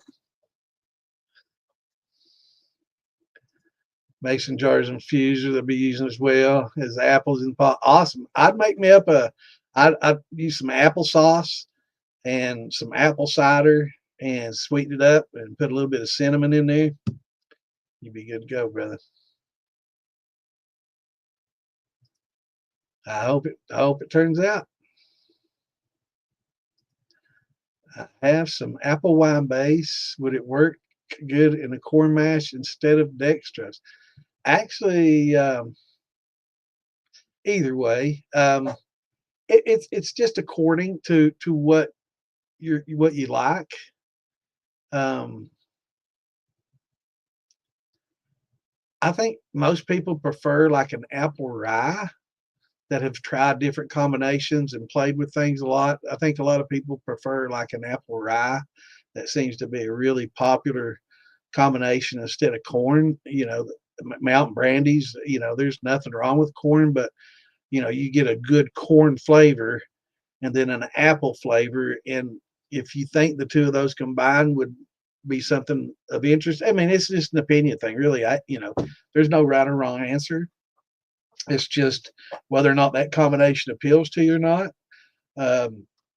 Seems like a lot more people kind of prefer an apple rye, which is, a spicier apple and works well together. Me, I love good corn liquor, obviously, and I love a good corn flavor, but apple corn, just opinion, just pure opinion for me, not so much. It's just the two kind of, I can't imagine the two together. I've never done them together. Apple rye works pretty well, but I mean, I'm sure there's people out there that's done the apple corn and it come through and just blow your mind, but I've never drank any apple corn mountain brandy. It's always been an apple rye. But give it a try. I mean, when it comes to questions like that, really, there's no right or wrong answer, Rick. It's just whatever you would prefer. Dextrose, I love dextrose. I love using it. If you're just going to make like an apple brandy, dextrose is great. But it's going to be more of a brandy than a mountain brandy. Now, when you're using corn mash, if you kind of, it's a little bit different, whereas you're getting a corn flavor, whereas dextrose has a very neutral flavor. So, hey, Lisa, you can come up in East Kentucky. There's lots of pawpaws.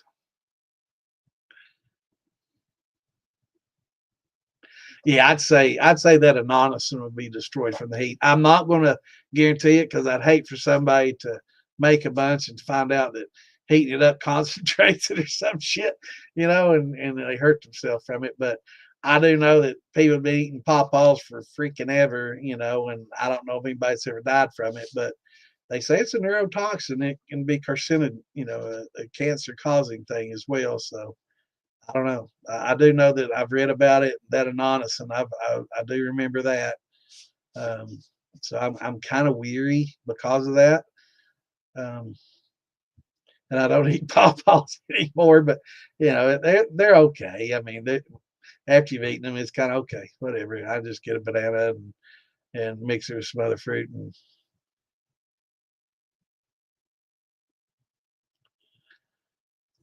I'm watching a ghost light at a house across the main road. It's flipping weird. Noticed it a couple weeks ago and haven't seen it since tonight. A ghost light. What's a ghost light, bro? What's going on, Dave? Hey, Jacqueline, how are you tonight? Glad y'all could join us. But yeah, apple rye seems to be pretty popular. So I tried apple rye. Are you a big fan of rye, Rick? And are you trying to make? Are you going to make apple pie or just some apple brandy? Because if you're just going to make a good apple brandy, I would. Pawpaw is a fruit. It's like a banana, and I'm trying to think of the other fruit they call it. It's like a banana and something else mixed. Um, we used to eat it when I was a kid, but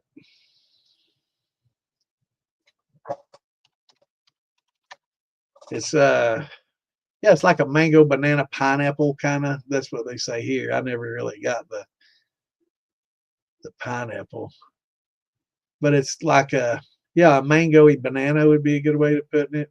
I didn't eat a lot of mangoes as a child in Eastern Kentucky, another expensive fruit that doesn't really grow there well or at all, or pineapples.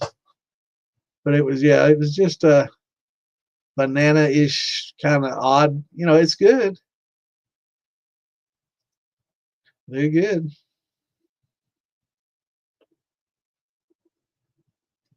But yeah, they only grow in certain places and in a short growing season. So it's something that never really took off. And it's interesting to see, there's a lot of fruits and vegetables and just regular plants for that matter that are better for us than a lot of the plants that we eat, but they just never took off or are difficult to grow or have the range in which they grow is considerably less, so it just wasn't favorable for farming, or they didn't keep for a long time. But there's a lot of fruits and vegetables and stuff that and especially some what are considered weeds now that have a lot more vitamins and minerals than some of the stuff that we grow and eat. Go figure. And pawpaw is probably one of those kind of forgotten fruits, but um, because they have such a small growing season and they're very limited into the range in areas that they actually do grow. So I'm sure that contributed to them not being a really popular.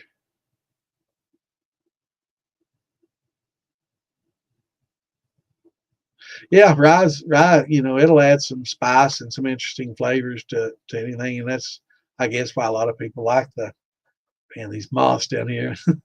um, so a lot of people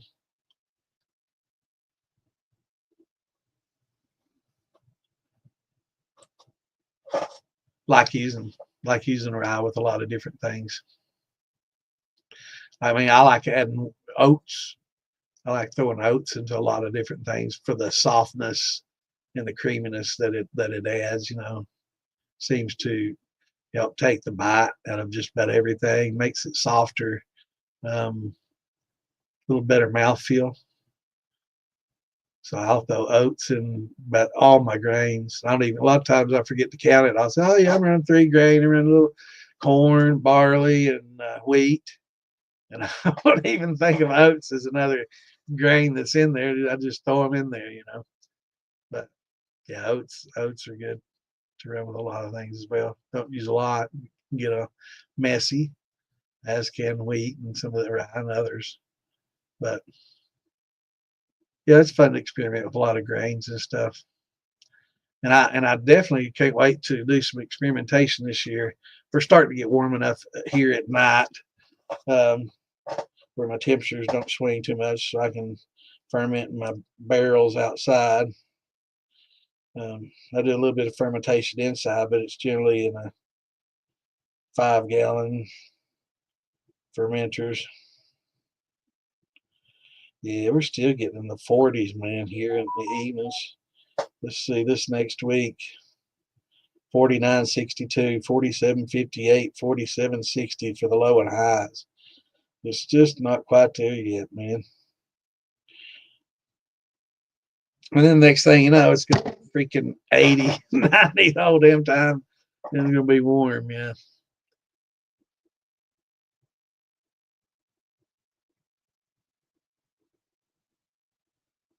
Yeah, Gordon, I think temperature will eat that in Austin. That's something I'm going to do some research on. I don't want to sit here and bore everybody while I read all about it and have dead air. But yeah, I'm definitely going to try that out.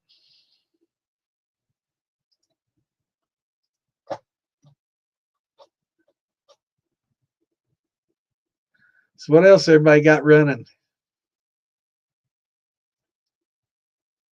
Well, you could also, have you ever done apple jack? That's an interesting way of maintaining a lot of apple flavor. If you're not wanting a real high proof, it's kind of like a fortified wine, basically.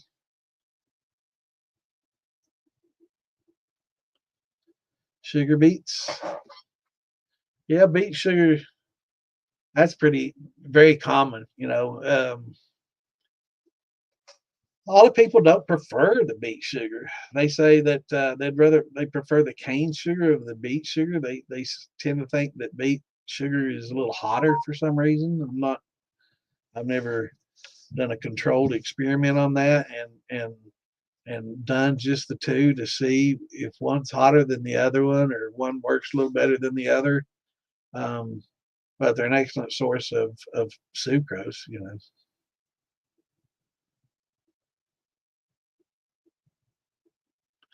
It just depends, you know. Generally with brandies, not so much with the fruits, primarily because a lot of times when I'll make brandies, I make them with the intent of having a good wine. And if it turns out to be a really good wine, I'll stop it at that point and it won't ever hit the distiller. Um, because I also like wine a lot. So if I come up with a really, really good wine, I don't want to have oats in it. You know, I don't want to have all that oated, you know. Um, so I generally don't do it in my brandies. I do it just with like my grains. Um, so, but I mean, you could do it if you're going to be doing it with something that you're for sure going to be distilling. So if you wanted to throw it in like with a rum wash, that would be perfectly fine. It would soften that up. Um, or I don't know, tequila maybe, you know, who knows? Be good to experiment with, but like with my brandies, I don't because I try to make if it really good, I'll make a wine out of it, and if it's just yeah, I ferment it. So that's where a lot of my I don't say mistakes or bad wine goes, but if it's just not spectacular and it's not knocking my socks off, then I'll just distill it and make some brandy.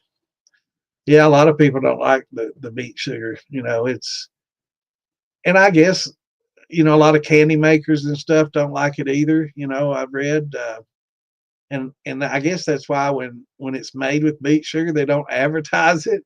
You know, in the bag, beet sugar. You never see beet sugar on the bag. You always see, table sugar or white sugar or something like that. You don't really see table sugar. You don't really see them advertising beet sugar. So a lot of times you have to look on the label to see if it's made with your um, canes instead of beets.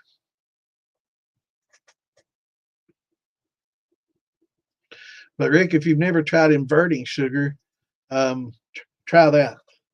Not with beet sugar. Try it with get some cane sugar and invert that, and it makes it's even sweeter than regular sugar. A lot of your pastry chefs and a lot of candy makers and stuff will use an inverted sugar. Basically, you take a table sugar, which is a glucose and a fructose bonded together in a disaccharide, and you use acid and heat to break the glycosidic bond to create two molecules, a separate glucose and a fructose molecule separates them, and it makes monosaccharides. And your yeast love that shit. They love monosaccharides. That's dextrose is a glucose, just a pure single monosaccharide of glucose alone. And that's why the yeast love them so much. They can just consume them so easily. A disaccharide they can still consume. It's a little bit tougher for them, and it takes a little longer. So it takes a little longer to work off. That's why a lot of times their fruit generally takes a little longer to work off than just like a pure glucose. So um, potatoes and beets, Russian spirit called Baba Yaga, elixir of youth. Baba Yaga. That sounds like a person. That sounds like one of those swamis. Baba Yaga. Elixir of youth. Never made it, but I'd try it, man, just to see what happens. Why not? Potatoes, make sure you use your amylase though to help convert your potatoes and stuff starches.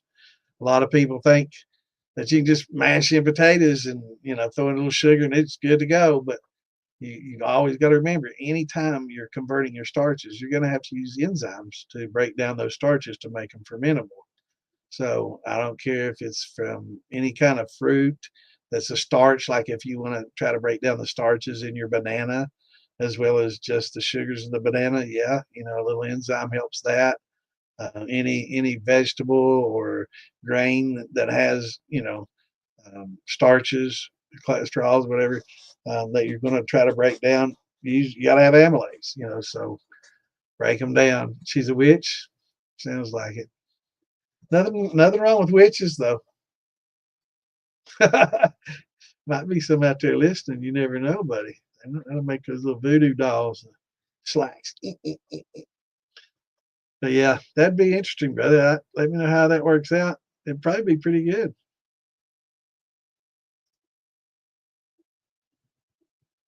20% for my grain mashes.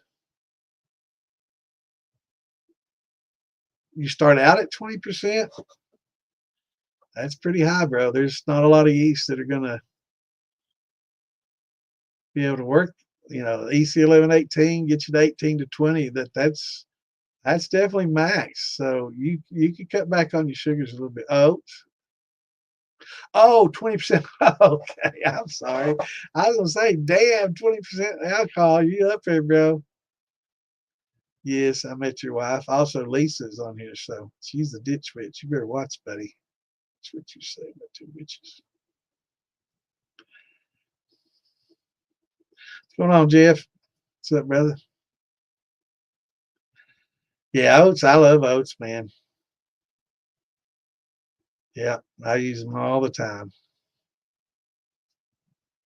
especially in grains. Yes, I met her.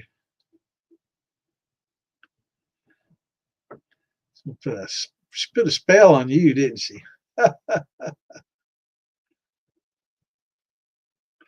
That's funny.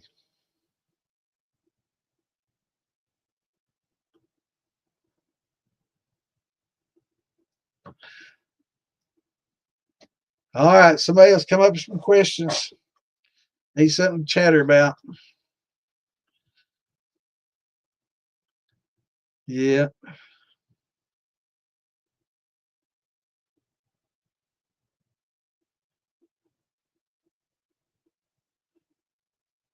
I knew you were listening.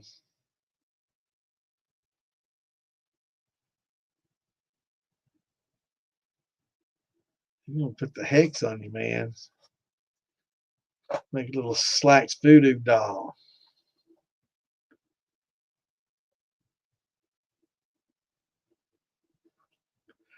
Oh, that's funny.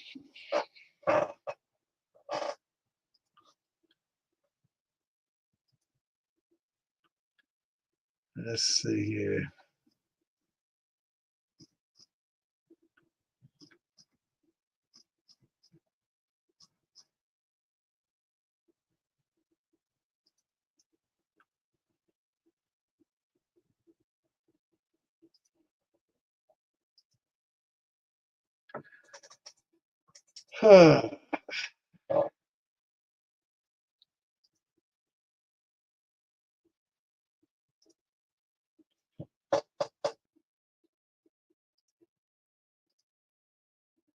Take care of something right there. Want to learn about brandies?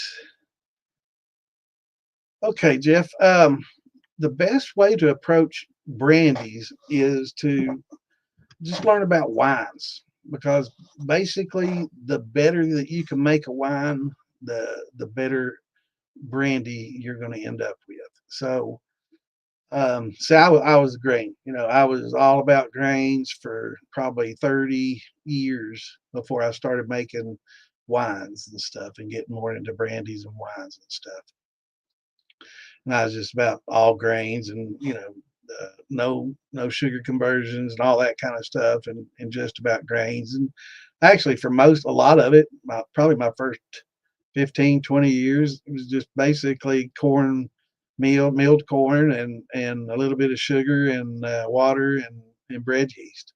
Just they call it a thin mash, and it makes a decent little corn liquor. It's not the best, but it's quick and easy, and that's all this old country boy knew how to do. It wasn't on the internet to help me. I didn't, I had a Foxfire book. There not a lot of there wasn't a lot of distilling books, and not a lot of information easily obtained about the topic and subject. I did have some chemistry and biology classes that helped open my eyes a bit and learn a little bit more about it. But when the internet came along, it was huge. It was, there was news groups was kind of the first thing, and then GeoCities came along, and then after that, there were billboards and news groups in the beginning, and then GeoCities, and I guess after that, Distiller.org kind of came along. I got a lot of information from all those as time passed, but I guess back in the news groups was really the first um, info that I was able to obtain, and I guess that was in the late 90s, mid to late 90s. Um, so that was really my introduction to a lot of other, grain conversions and things of that nature, and using amylase and malting and things of that nature. Kind of, it helped open my eyes to some, more got into grains, thin, heavy, and more into grains. So I started getting into all that, and then as time passed, once you start getting a little older, you can't just drink the hard stuff all the time. So getting old, I started thinking more about wines. Maybe slow down a little bit and enjoy some wines and learn to make some wines. And my fiance likes wines, and wasn't so much into the hard stuff. She prefers the wines. So I started learning more about wines for me, and eventually her. And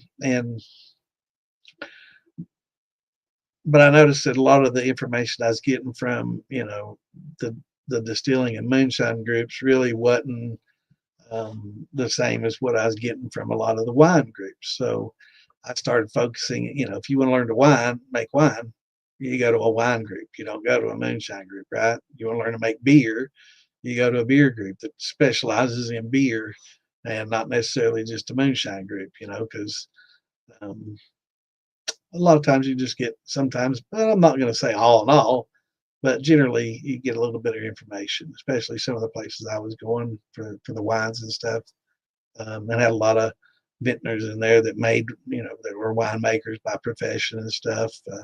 So I got a lot of info from them and learned about winemaking and got really into it and read into it and learned a lot about it. And that's really teach you a lot of good practices that you can carry over to grains as well, as far as, keeping things clean. Not, I know a lot of people, oh, you don't need an airlock and all that. You don't for grains, but keeping things clean to cut back on lacto. A lot of people consider lacto an awesome thing, and it is at certain stages of fermentation, but you don't want it early. So you don't want it infecting everything that you have, and you don't want it starting early. But just keeping things and keeping wild yeast at bay, so you can focus on the yeast that you're using. What's the purpose in going out and buying a good high quality yeast if you're just going to allow a bunch of wild yeast that could be good or bad? It could be horrible tasting yeast. Not all wild yeast is good.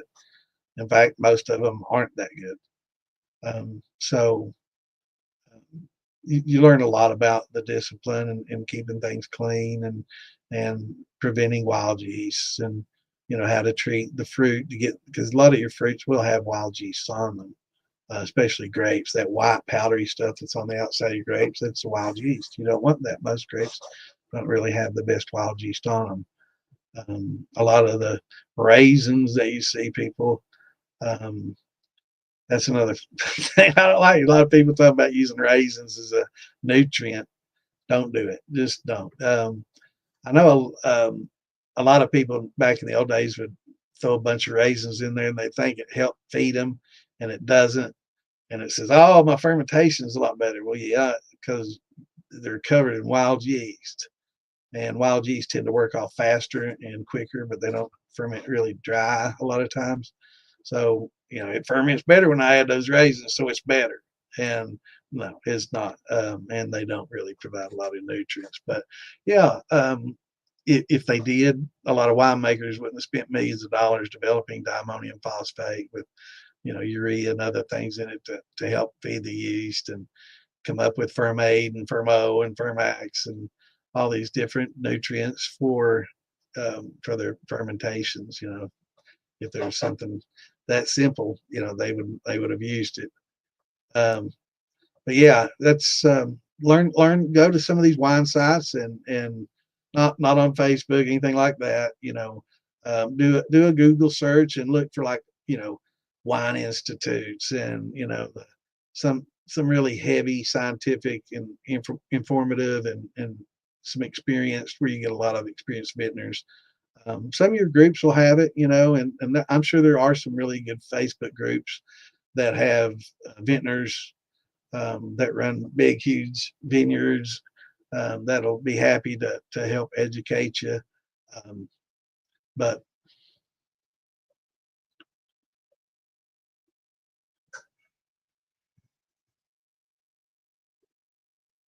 but yeah, that'll definitely be a good heads up for you, and a good learning experience. So learn about winemaking, and then just making brandies. That's just take your wine, put it in your distiller, and distill it like you would any other wash or mash. And it's called a must. When you're doing brandies, your mash is considered, called a must. When you're doing grains, it's called a mash. And when you're doing like tequilas and rums, it's called a wash. So that's one of the first things in beers. Um, so that's one of the first things that they'll teach you is it's a must.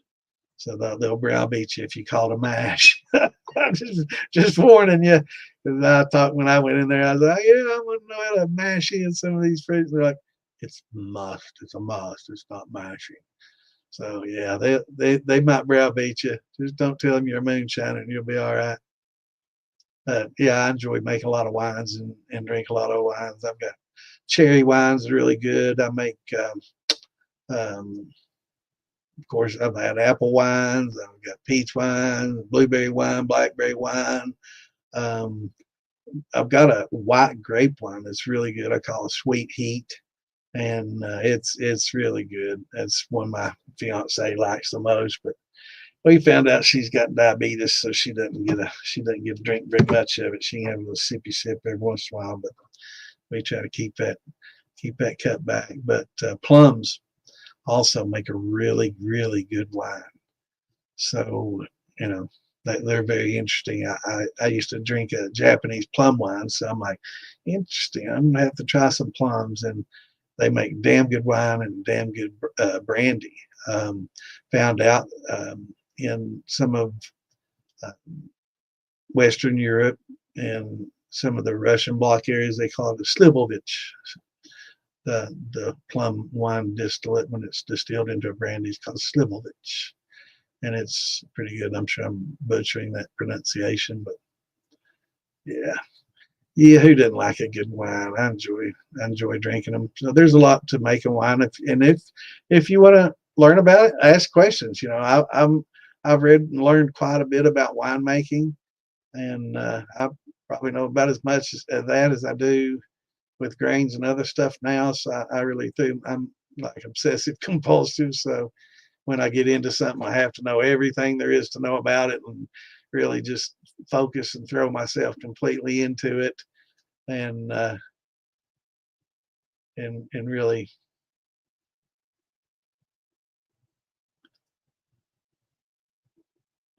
Welcome back, Kimbo. What costs too much?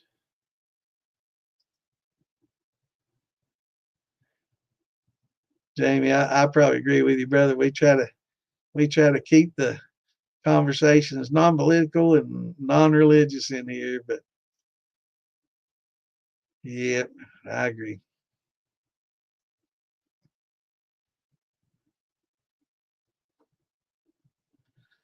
Well, now high desert, don't they? What's that? Cactus pears. I heard those make really nice wines. So that's something that you can experiment with that they say is really good. And give me agave. Maybe you can get some tequila going out there. Raisins, yeah, yeah. They give you a kind of like oats. Um, they add to the mouthfeel. You know that I'm not saying using raisins is bad. So don't get me wrong. It's just don't use them for nutrients and expect them to do what you need them to do. They don't have the yin and fan, uh, but they do add a little mouthfeel. So you know it's not a waste to use them. It's just that a lot of times um, people talk about them in distilling and in making a lot of different liquors and stuff. They talk about using them for a nutrient. They're just not a complete nutrient. I'm sure there might be some minerals and some things in there that can be used. It's just not enough and even close. I think like we talked about tomato paste, it's the same. There's some things in there that are beneficial, but both lack yin and fan, which is yeast assimilable nitrogen and fermentable amino nitrogen. So you don't get either of those. What's going on, Richard? Hope you're having a good evening. Uh-oh, stenosis. Well, I'm sorry to hear that, brother. I hope you get to feeling better. I'm not even. I'm googling stenosis. I've heard of it, but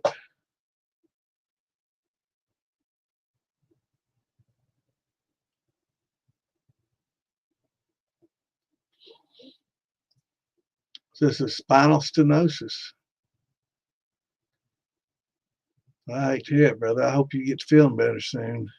I've been getting what's that? What's that nerve that goes down your back, out down your butt cheek, and into your leg? What's that nerve, babe? Sciatic, the sciatic nerve. I've been getting some sciatic nerve pains in the last couple of weeks, man. They're pretty bad. Man, it won't be long. I'll just have her on here doing the damn podcast because I won't be able to remember anything. She sits back there and listens to everything, so she's probably going to be a little authority on it for long. Yeah, yeah, my sciatic nerve. It's bad, you know.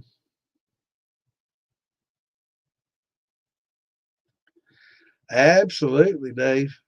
Don't give up all the secrets, brother. That's one of the secrets right there. Yes, but yeah, adding cream corn to your jars, like we were talking about infusing the flavor. Add a little sugar and cream corn to your jars will definitely impart some good corn sweetness to your corn liquor. Yeah, Richard, I hope you get feeling better.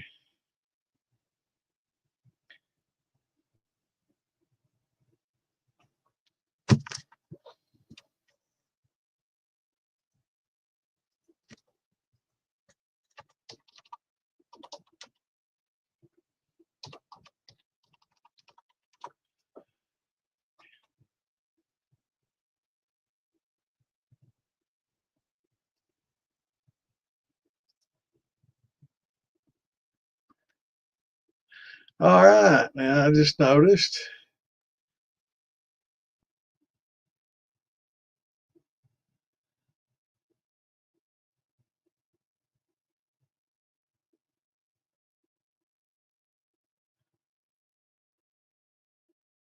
Okay, 52 to 60.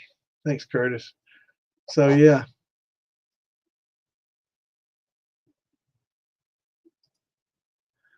52 to 60. So it's going to be about the same as the gold barrel then. So I think the gold might be a little less, but that's good to know. And I know you sent that a long time ago. I'm sorry. I'm bad about checking Facebook. I just sit here and look at StreamYards, and if I get off that, I'll go to Google to check something out or um, to get more information on it so I can help provide watermelon, cucumber, ginger.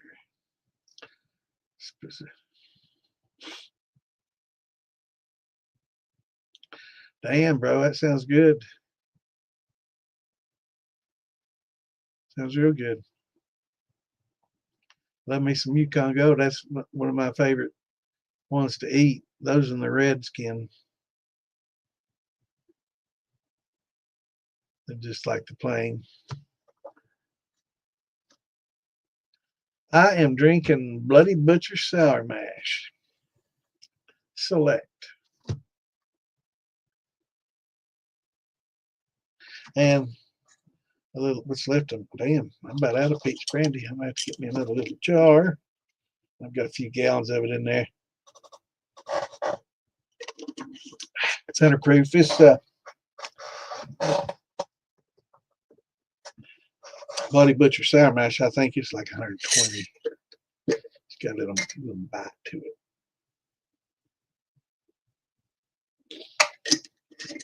it. Watermelon, cucumber, ginger. Sounds like a very interesting combination. Did the watermelon carry forward pretty good? Too far north for agave. The cactus are not good at high altitude over 7,000. Yeah. Yeah. Um, distilling, it's the same. You just have to take your temperatures up a little higher. So, the boiling point of water goes up and everything goes up a little bit. So you just have to increase your temperatures a little bit, but it should be fine. But a lot of people don't realize that, temperature wise and altitude wise. I mean, how it changes the temperature boiling points.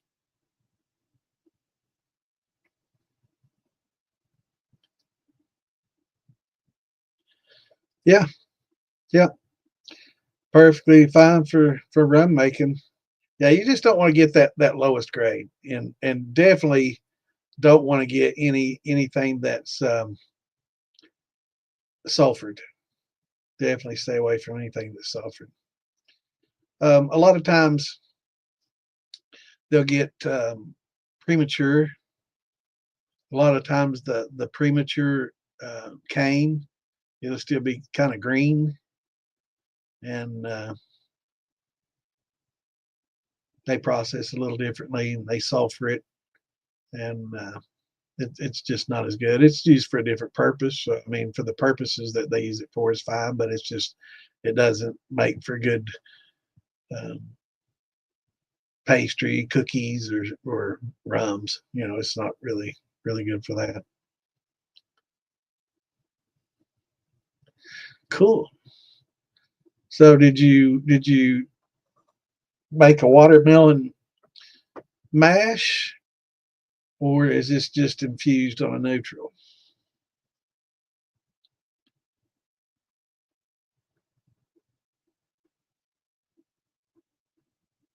Salted caramel corn. Now, is that what you?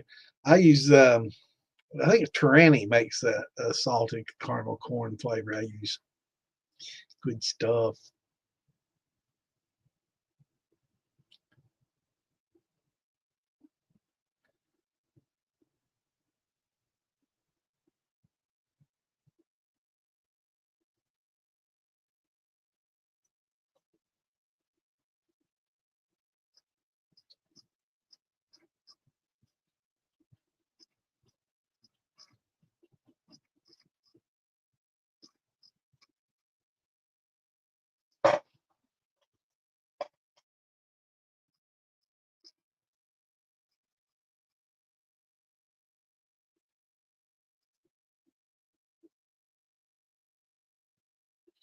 So, Roy, did you do this with a neutral, or did you mash in watermelons, make a brandy with it, or just use it with corn or whatever, and use jars?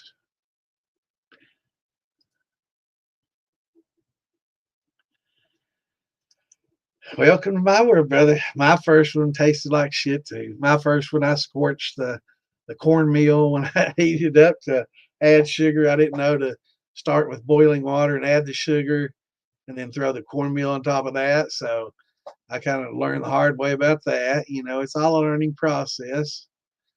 But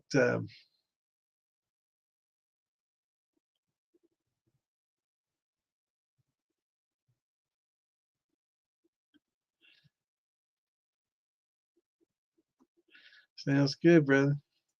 All right. So what did we start out with, brother? What did you ferment? So let's start out with what was your basic fermentation and what was your process. We can get you to the end where you're making some pretty good stuff. So you start out with apples. Okay. Now on the apples, you ground them up, and how many pounds of apples and how much water, and did you add sugar and pectic enzymes? That's the next question.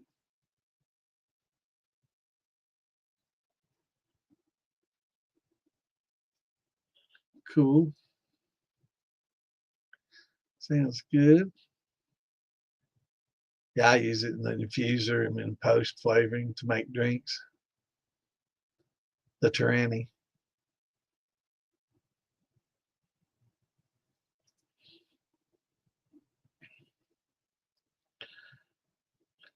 All right, Urban. So with the apples, so you just mulched up the apples, and did you add water to them and sugar, or use apple juice, apple cider?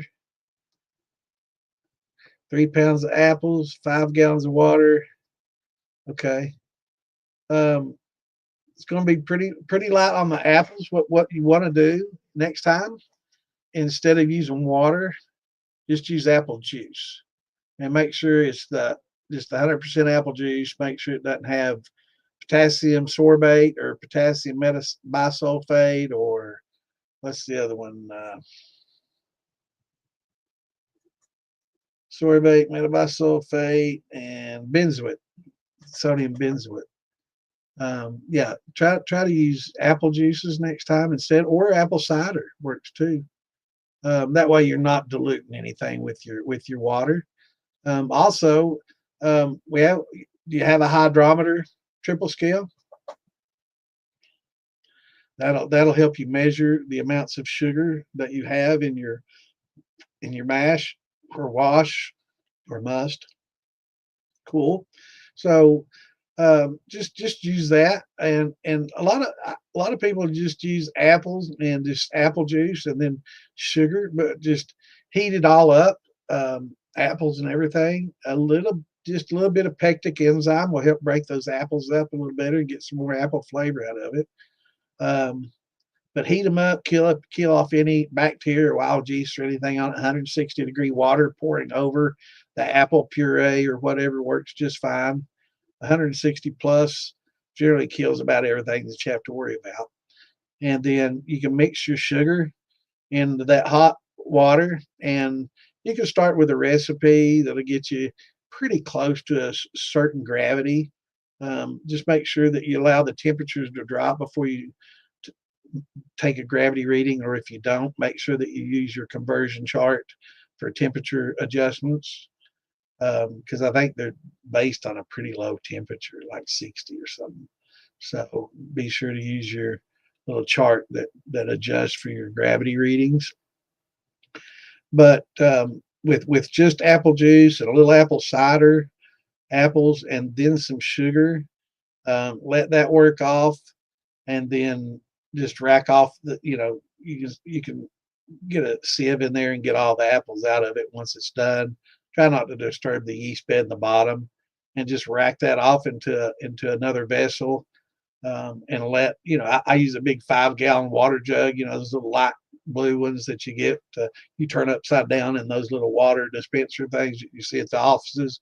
I get those, clear jugs, and you can get like a number 10 stopper with a single hole, number 10 stopper with a single hole, and you can use that for your airlocks you're so inclined. I like using them because they, cover it up, and it works well.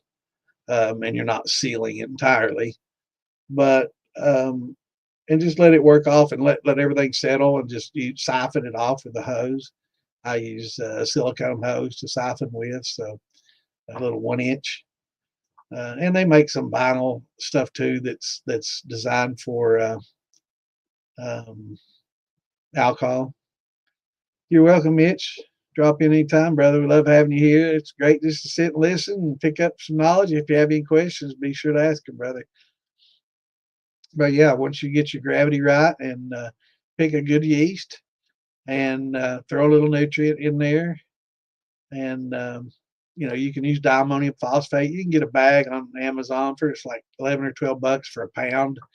That pound will last you a long, long time, and unless you run a whole bunch of liquor, and you use just such a small amount. It's next to nothing. It's little teaspoonfuls. So you're not using a whole lot, and they're really a good nutrient that has most everything you need in there for a healthy yeast fermentation. So that'll help it out a lot. I I wouldn't really worry about the oyster shells in this. It's not going to be one of those that's going to be an issue. But if you want to use them, you can. But yeah, just let that work, and try to get a pH of around 5.3-ish to start with.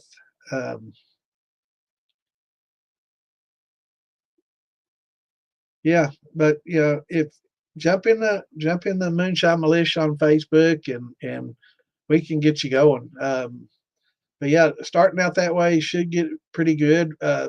Gravity about a 1060, 1070 with a little bit of sugar or dextrose or whatever you want to use to sweeten it with.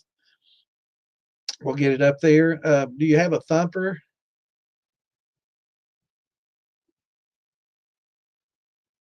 You're welcome, brother. Yeah, jump in here.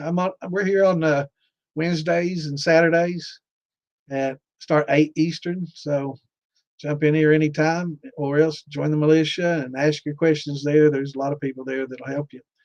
Yeah, Richard, the oyster shells, they're calcium carbonate. So, just you can buy them like 15, or I think it's like 45 or 50 pound. They're heavy bags. I'll have to look at it. But it's like maybe 45 or 50-pound bag at not that much. Surely it's not that much.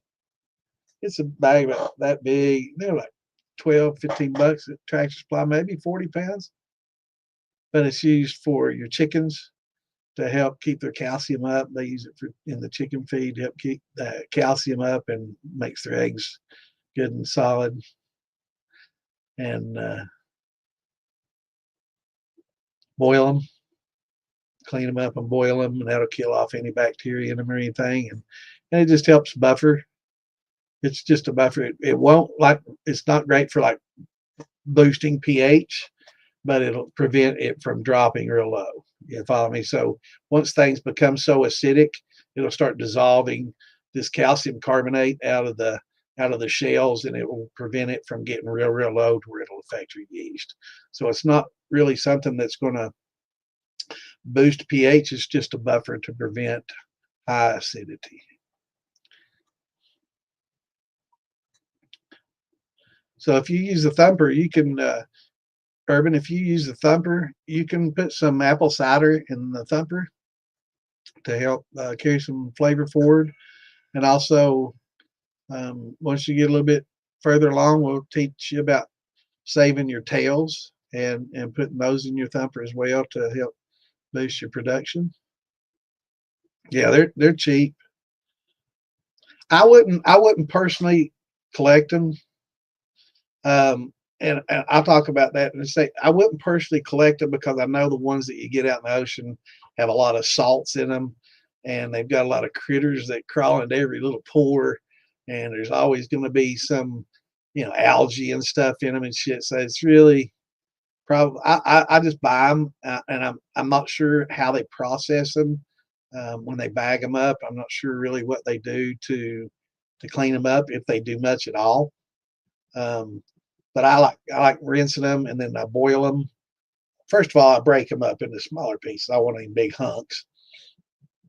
So I hammer them and bust them into smaller pieces. You can get an old pillowcase and bust them up inside of it, hammer it, and break them into smaller bits, so you get more surface area.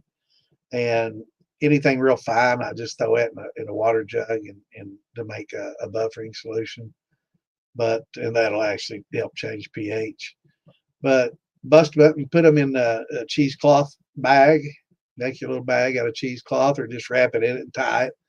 And it'll just help, but boil them, that make sure any kind of bacteria or anything in there's gone. If you got star sand, you can probably drop them in a little star sand, let them soak a while, then rinse them off, throw them in some boiling water, and make sure they get rinsed good and clean.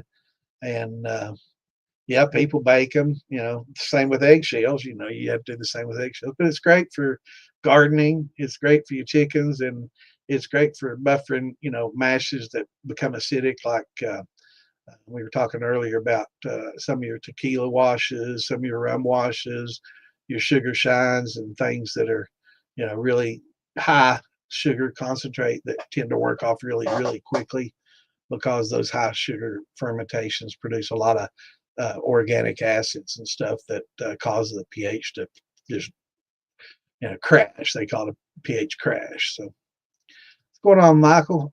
I'm actually Bad Santa. I'm not Phil Billy. I just streamed to his channel. But glad you're here with us. Let's see what you got going on. Tried ground corn from a local grain shop. It was easier to strain and made really good shine. Awesome. 2-row pale and some chocolate malt to convert. The chocolate malt and some of your specialty malts won't convert real well, because they've been, a lot of times the enzymes in them, amylase enzymes in them, have been denatured through some of the malting processes when they heat them up and stuff. So I try to, you go ahead and, good idea to go ahead and use some high temp alpha amylase, and that works. And then instead of using your malts, or just use your malts, but supplement that with a little liquid glucose. That way you really don't have to worry about the enzymatic diastatic power of your malts, and you can just use them for flavor, and you don't really have to worry about their diastatic powers to help for conversion at all. But that's one of the beauties of using the exogenous enzymes, is that you don't have to really, you can use some specialty grains that may have been denatured, and use 2-row instead of 6. That way you can get better flavoring, because 2-rows generally have a lot better flavor than the 6-row. Most all your beer makers, they don't like 6-row at all, and they like the flavors of a 2-row, and that helps carry over into a distillation as well, and in your mash. So Um, question is, what difference is there between using ground and cracked corn? Also, is ground corn pretty much cornmeal? Okay, good questions. Um, Cracked corn, when you buy a bag of cracked corn, the problem with it is, and it is perfectly fine to use. So don't get me wrong. Let's start. It's awesome to use. Um, Number two, yellow made almost 99% of the time. It's a yellow dent number two that's been cracked. Perfectly fine. The problem is we don't know when it was cracked and bagged. So once it's cracked and you've got the outer shell of that kernel broken, it begins to oxidize. Just basically, also kind of like a coffee bean. You know, once you grind up that coffee bean, you really need to use it pretty soon, or else it starts to oxidize and it kind of loses its efficacy. And it's the same thing with a cracked corn. So if it was something from a year ago that it's been sitting on somebody's shelf and you know it was the last bag of last year's or something like that, and it's getting pretty stale. So that can affect your flavor a little bit, and also your conversions and some of your starches and flavors. It can affect all that a little bit, especially the flavor. But getting a kernel, you got that hard shell on the kernel, and it'll keep it fresh, just like it's in a little Tupperware. You know, it seals all that, you know, everything in real well. And yeah, right, Frank. It just gets old. So if you got by the whole kernel, that husk will help keep it fresh, like it's just in a little Tupperware. So whenever you want to use it, you just grind it, and it's just like that fresh coffee bean. You know, it's just you can smell it. It's good. It's fresh, and it's generally got a lot. It's just better flavor and works a little better. But you know, if you get a good fresh cracked corn, it's just the same. You know, it's the same thing. It's just corn that's been ground to a lesser than fine consistently, like a real fine meal. But yes, cornmeal is the same. There is some cornmeal. I'm trying to think of the process that they use. What is it that they use in some of these cornmeals to? I'm trying to think of the getting old and forgetting shit. Um,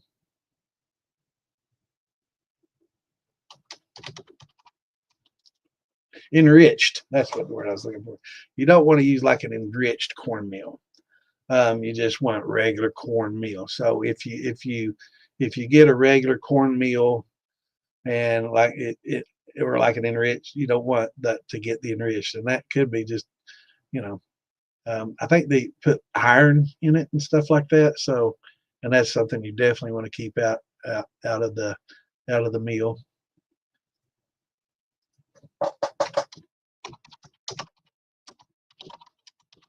I think it's enriched with iron. Let's see, enriched refined grains. Let's see what they. Yeah, they just add vitamins and minerals, and I'm pretty sure iron is one of them that we really don't want. But they, you know, and it just doesn't. The flavors that they add to that does not really add to it. So you don't want anything enriched. But yeah, that's basically if you take a corn kernel and you put it in your meal and you ground it cracked. Um, Crack basically the size of the crack. If you want to use a good cracked corn, you want to get about 6 to 8 pieces per kernel. So about the size of it's small, about like that. You can look at a kernel and basically sixth it out or eighth it, and that's about the size of the crack that you want. If it's easier to clear that way, and you get at the starch once you gelatinize it and everything, you get pretty much all the starches out of there once it soaks up that hot water and gelatinizes. You're going to get all of it out of there. You might get a little bit higher gravity and higher conversion if it's ground real fine, but is it worth all that trouble dealing with all the milkiness and sediments and all that? That's the debate's gone on forever and ever.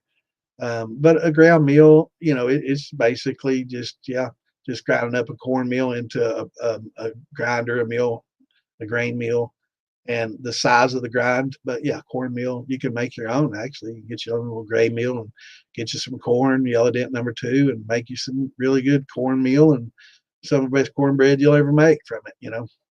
And if you get some of that like hickory white, it makes really good cornmeal and cornbread.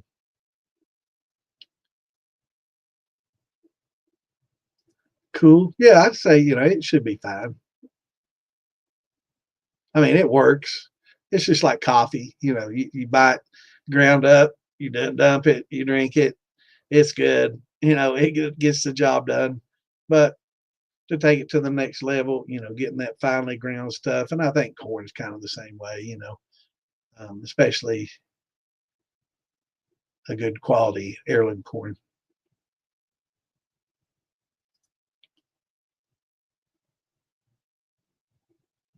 Pearl milling. I have to remember that. I used to use cornmeal all the time, man. Cornmeal and a little bit of sugar and a little bit of water. Pound, gallon. Pound of cornmeal, pound of sugar, and a gallon of water. I did that for a long time. Yep. All right. I'm glad you called shots. I was getting thirsty.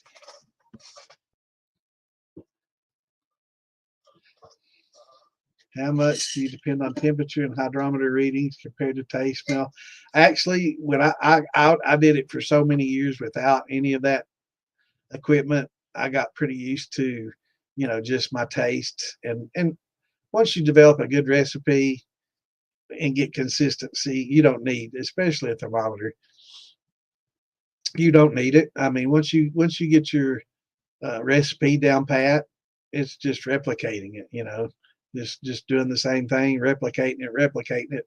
Really, when I use a hydrometer, is when I'm doing wines, when I'm dealing with a lot of fruits, and I'm depending just on the sugars from the fruit, and I'm not sure how sweet the fruit is, because it can say, you know, use four, you know, well, let's just say use 6 pounds of apples, you know, and it's like, okay, so you 6 pounds of apples, and it's like, damn, you know, this gravity is terrible. You know, I could, you know, and it's just, well, they weren't that sweet, you know, or something, or pears, or, you know, there's lots of fruits and even peaches and stuff. So, you know, just because it says X amount of pounds, it's still tough to follow that recipe and depend on it. So I really like using my hydrometer for that. And I like testing myself too. And I think everybody should make a habit of doing that.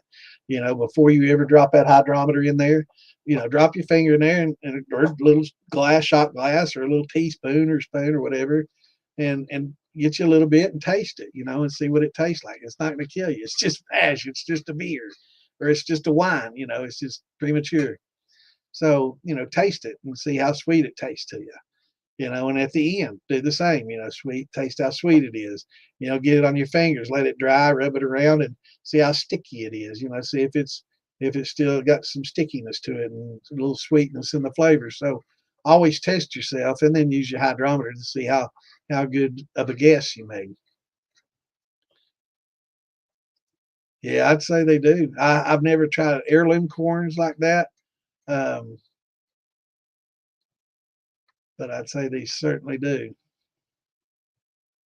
But yeah, just test yourself and see. You know, temperature wise, you know, you don't want to have it. Temperature is important when you're adding malts or enzymes because you don't want to denature them, so you don't want to put them in at a high temperature. So when you're doing a mash, a grain mash, also when you gelatinize your corn, you want it at a certain temperature for a certain amount of time, or I should say, the higher the temperature, the less time is required to gelatinize it. So, and then when you add your malted grains in, you want to add those in at specific temperatures. Let's see. Let me give you a chart here. So here, this chart will tell you basically this is centigrade up here, so this is Fahrenheit down here at the bottom. So when specifically, so let's just do some corn. So when you cook your corn and gelatinize it, you know, I'm up here. You know, I'm in the gray. I don't care about all this. Um, when I want to gelatinize corn, I'm pouring in 100 to 200, 195 to 200 plus, basically boiling water. I'm dumping in boiling water on my corn, unless it's malted corn, and then that's a whole new dilemma. We'll not get that deep, but just for like regular corn to gelatinize it, the higher the temperature, the less time is required to um, gelatinize it. So you can gelatinize it at 170, but it's going to take many, many hours. Whereas at 190 to 205, hour and a half, and you should be pretty good to go. The higher the temperature, the less time it's going to take to gelatinize. So once that's gelatinized, after an hour and a half, you let it cool, let it cool, let it cool. So um, this range here, but you see the bars, that's the range that will tell you when you become what temperature your enzymes will live at. So, for example, corn maize. Now, this is talking about alpha. Your alpha will live in there perfectly fine from 145 up to about 175 ish, and that's your alpha amylase. Anything above that, like if you had a malted corn, it would denature it. But with the high temperature alpha, you can add it in, at 180, 85 degrees, and it's perfectly fine. That's why we like using that high temperature alpha amylase. You don't have to wait. And just when you get gelatinized at 190 plus, you can throw that high temp on it, and it will thin it out really quickly, make it a lot more manageable, and you can stir it, and it cools off quicker when it becomes more of a liquid. It can cool off. Now, once you get cool, and you start wanting to add like a barley malt, right here's your temperature range for barley malt. Pretty small range, right? So, this is the temperature that you want to add for the barley malt. So this is like 145 to 155. That's the temperatures that you want to add your barley malt. You want to try to catch it the upper end. It activates a little quicker. What's going on, Billy Reed? Activates a little quicker for you and won't denature. But that's the range that you want to do it. And you want to do a little rest there. You want to do a rest. So you want to hold that temperature for a little while. So the beta amylase inside your malt, and you got some alpha in there as well, that's going to help you debranch some of your larger um, carbs. But you're going to get a lot of beta amylase in there with it. And that beta is what helps take those chopped up, debranched, long chain carbs and break them down into more fermentable sugars. So this is the range that you would use that. Here, let's see, wheat, is 150 all the way down to, 125. So, generally I throw my wheat and barley in at about the same time at about 150, you know, and those both work. It's the upper end for your wheat, and it's right in the mid range for your barley. So that works really well. And your rye is on down here, so you can let it cool. Your oats is here. So what you could do, what's step called stepping? You first do your corn, and then you use your barley malt, and then you'll throw in some wheat. And then, if you're using some oats, you'll throw in some oats, because as the temperature drops, and as the temperature drops, you can add some rye at this temperature. So these upper ends here is the upper level to where you won't denature the enzymes that are in these grains, right? So this is a really, really good, chart to have on your phone or next to you when you're doing this, because it's hard for me to remember all these, especially when you start experimenting with a lot of different things. But this barley is usually the number one. That's 145 to 55. Wheat 150. And those are the most important too. Oats, 145 is not gonna hurt anything. Rye 140, ish.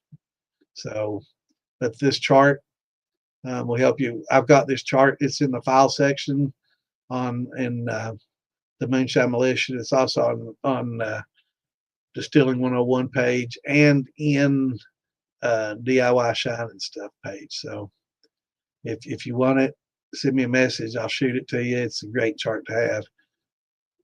It's a must. So I hope that answers your question, brother.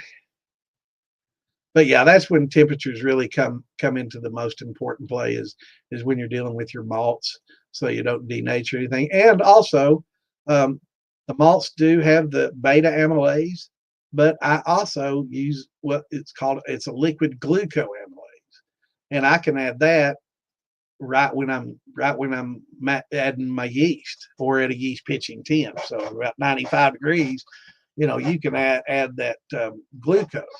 And what that liquid glucose does is if there's any long chains that the betas didn't get to, or you got some trisaccharides or oligosaccharides in there, you can further break those up into that glucose just chops everything up. It makes almost everything in there fermentable sugars. Whatever the beta misses, it will go ahead and get, which is another good reason to use both the alpha, liquid high temp alpha, and the liquid glucose. That way you depend less on the enzymes, the alpha and beta enzymes. Beta is more of a natural enzyme. It's an endogenous enzyme that's in the barley malts and wheat malts. Wheat malts have a lot of too. So those are considered called an endogenous enzymes, and those are great, but a lot of the 6 rows don't really carry the flavor that a lot of your 2 rows barleys do, especially some of these specialty barleys 2 rows that they've come up with for beer making, which I think and most people think have better flavor than just your standard 6 row. But with a lot of your chocolate malts and some of your honey malts and some of these other malts, sometimes the process that they use to make them, like the chocolate malt, they heat them up. So that denatures a lot of the enzymes. So when you use these exogenous enzymes, you don't really depend on those malt enzymes as much, and you can pretty much choose whatever malt you want and not have to worry about the enzymes that are in that to be your diastatic to break everything down. And you don't have to have pH, all that you don't have to have. You can, but it's good to have. I'm not, it's not a must have, but if you know how to use it, as cheap as they are, it's nice to have. I just use paper. I used to use the little pens and stuff, and those things 10, 15, $20. Yeah, they might last you a year and then they tear up. You just get tired of buying that shit. So I've started buying these little kombucha strips, and they're real accurate, and it's easy to tell what color they are. Whereas the other ones are a lot of times they're hard. It's like has a larger range, and it's hard to tell if is this 5 or 6.5. It looks I can't tell with the color. With these kombucha strips, they're designed to go from 0 to 7. So they don't even deal with basic pH. It's just neutral to acidic, and that's what we deal with in fermentation. So those are real good. You get a strip of them for $10. I think they say you get 180 uses. I guess it's 180 inches, and you get 180 uses. I cut mine in half. I use about a ½ inch and tweezers. I dip it down in there, and a ½ inch, I can see the color of it just as well as I can an inch. And I get twice as many, and I'm still on my first roll, and I've used them for, a year. So, it's real cheap, and it's good to know your pH, especially starting. A lot of people don't realize it, but you want a 5.3 when you're actually doing conversions. A lower pH will help you with your conversions as well as your fermentation. So if you can get it to 5.3, like the water that you're adding to the corn and stuff from the get-go, if you can throw a little citric acid in there and bring it down to 5.3, throw it in there, do all your conversions, and then let it sit, let it cool. And when you're about ready to pitch your yeast, you can go back in there again, check your pH. If it's gone down some, you can adjust it up with anything that you want to. This is the time you can use baking soda. It doesn't hurt a thing because there's no yeast in there yet. So it's not going to hurt them. So you can use anything you want at this point to raise and lower your pH without any effect on your yeast because there's none in there yet. So you can raise your yeast back, raise your pH back up to 5.3 if it drops, during the conversion process or whatever. But doing it at 5.3 for some reason tends to help.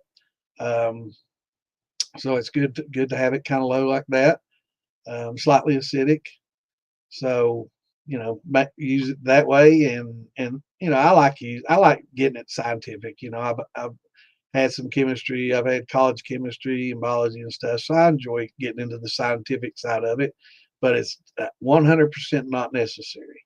It's just how into it you want to get. Now, I will say, there's two ways to get consistent, and that is through repetition and doing it the same thing the same way, which a lot of old shiners like me, I did the same thing the same way for many, many years and developed a pretty good consistency on my thin mash, cornmeal, sugar, water mash. I got consistent. I could get consistent results, and I could expect it to taste pretty much the same every time I did it. And that's developing a consistency. Also using the scientific method and learning temperatures and measurements, exacting measurements, keep a chart of everything that you do. You can get consistency that way also without having to get so many years of experience. So, you can use that to help develop some consistency as well. So chart everything that you do and replicate that, and you can get consistent. And that's really one of the what's going on, Steve? That's one of the best ways. When you get commercial, talk to any commercial distillery, and what's one thing that they strive for is consistency. Damn fruit flies, man! You start fermenting shit, and you never know, you start getting fruit flies everywhere. But getting consistency is one thing that commercial distillers really strive for, because when people buy that jar or that bottle and they open it up, they want it to taste just like that last bottle did, the one before that. So once you get to that level, then yeah, science really comes into play to develop consistency. And I mean, these guys, they measure the moisture content of the corn. They they get considerably more into it than what we do, even on a science level. But it's also enjoyable, and if that floats your boat, man, you can get into it. If not, you can follow a recipe and come up with excellent results without ever breaking out a hydrometer, a thermometer, a pH meter, or anything like that. You can still make a good drink.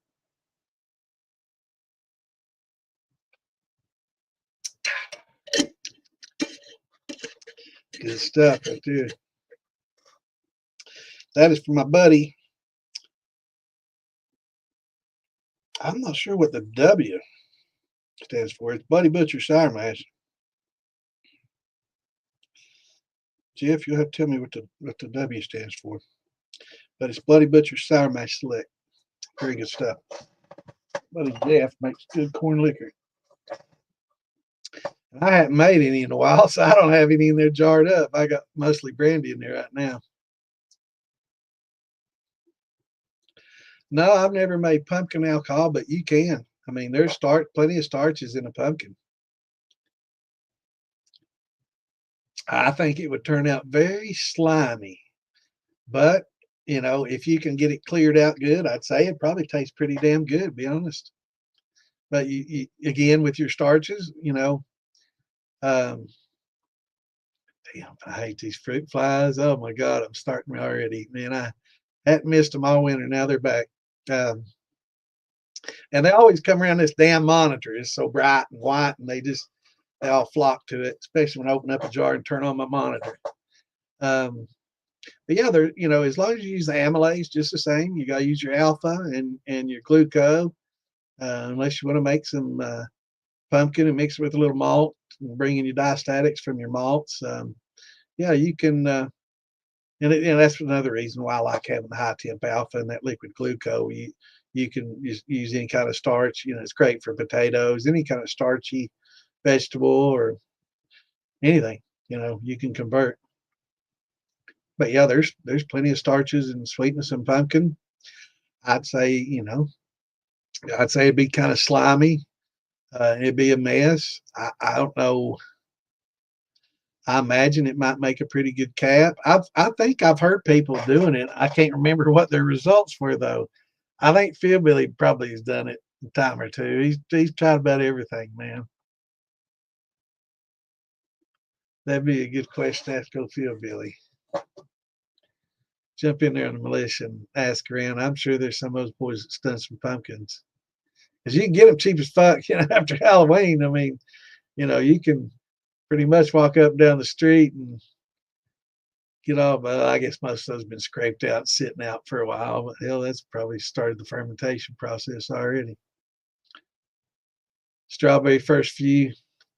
I'm waiting for watermelons to go on sale. They were $6 each, here, $6.47 or some shit, and there weren't even big ones. So I got to get some watermelons for the brandy contest, but I haven't found them cheap enough yet. May have to make a little trip somewhere where they're real cheap.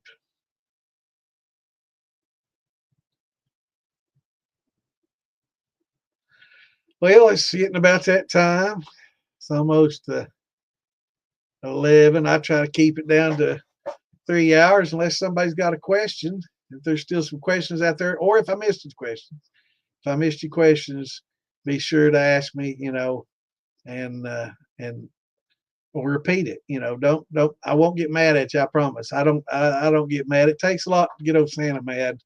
But when I do, I explode. But it takes a lot. It really does. So if you say, God damn it, I asked you 5 minutes ago, when the fuck you gonna answer me? I won't get mad at you. But I'll look back. If I miss your questions, let me know, and I'll try to get them. I think I've missed a question or two before. I've looked back after it was all done. I scrolled back and looked. I'm like, holy shit, I forgot to answer that question. Or like the Nike or Adidas guy from last week. I get a little bit behind a lot of times because, believe it or not, I get a little long-winded in my answers. But I just try to explain things so it's understandable, and try not to get too scientific or too simple, so you kind of understand what and why and how. And I try to answer a lot of those questions when I answer the questions.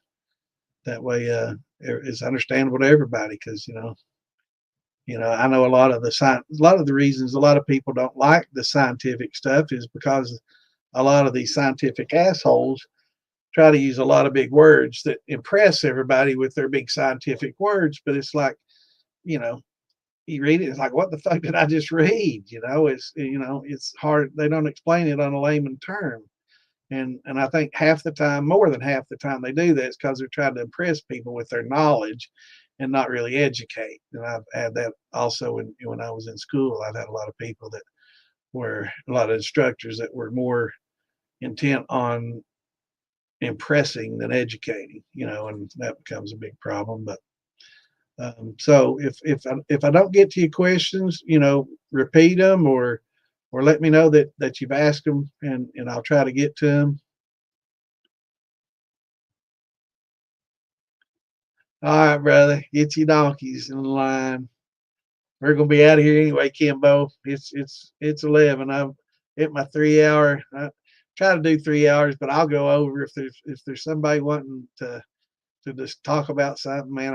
I've been known to go on and on till the next morning, man. I've done podcasts till 10 a.m. I'll sit here and drink and ramble on as long as you want to listen to me.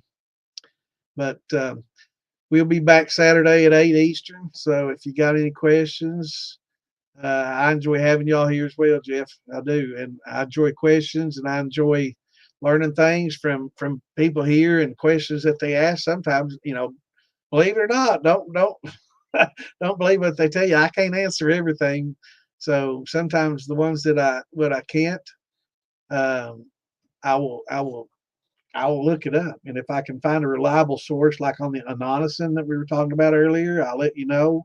But if it's something not real reliable, I'll look on the NIH side. I really like using scientific and stuff like that, especially when I'm looking up toxins and something that's going to affect your health, and especially a neurotoxin like this Anonymous. So I'm definitely going to follow up on that and research that a little bit, and hopefully I can remember to bring it up Saturday. If not, somebody remind me, and we'll talk a little bit more about that. But I'm thinking that hopefully the temperature will denature that toxin and make it less effective. But I did read something from somewhere that said it wouldn't, but then again, that was Reddit. So I don't take anything from Reddit at all. No, I don't do Reddit. But I did see a question there. What am I working on brewing right now?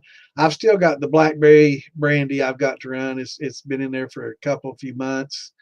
And I'm getting ready to start doing some experiments with some yellow label angel yeast. It's a yeast that requires no enzymes, no gelatinization. Crazy, huh?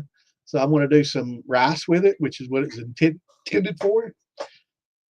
And I'm also going to do some just corn, just regular old cracked corn, and see how it works with that. And hopefully I can do that. Well, still got a pretty busy week. My basement flooded a couple of weeks ago, and we're still working on that. And I've got some flooring. I got to put in tile down here, but I've got to get something in my barrels, man. But it's still just getting a little bit too cold at night. Like we were looking earlier, I've got some nights that are low 48, high 50 something, 53. So it's like, fuck, that's just, I can't do it outside. I don't use any of those, fish tank heaters and all that outside. Inside, I can use some, yeah, I can use some oil heaters, those little oil radiator heaters. I like using those inside around some of my smaller fermenters.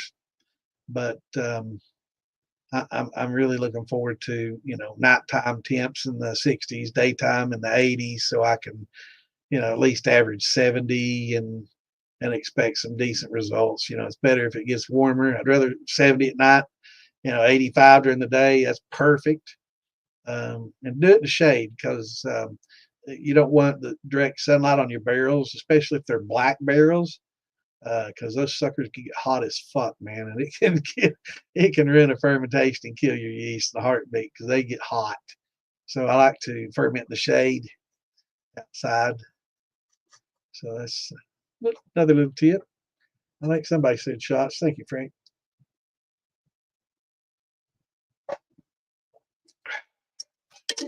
Good stuff. All right, y'all. Thanks for tuning in, and hopefully we all learned something. I did tonight. Hopefully we can all take something away from all these little sessions, and invite your friends. Hit the like button if you're on Facebook. Thumbs up. Subscribe. Join the Moonshine Militia. Come join our group. I also have DIY shining stuff that I have on Facebook as well. So join those groups and come in there and ask you questions there. We got a lot of knowledgeable people in there that can help you. I'll jump in there. A lot of times I'll watch the answers, and if somebody's giving some bad answers, I'll jump in there and answer something every once in a while. But most of the guys in there are pretty knowledgeable. Liquid smoke. Now who brought that up? I totally fucking missed that, Chickster. I didn't see that. Did somebody? Liquid smoke. I like it. I've never tried it, but I mean, I like it on a lot of my foods and stuff. So, and I put some in my little barbecue and sauce. So that sounds good. That's something interesting.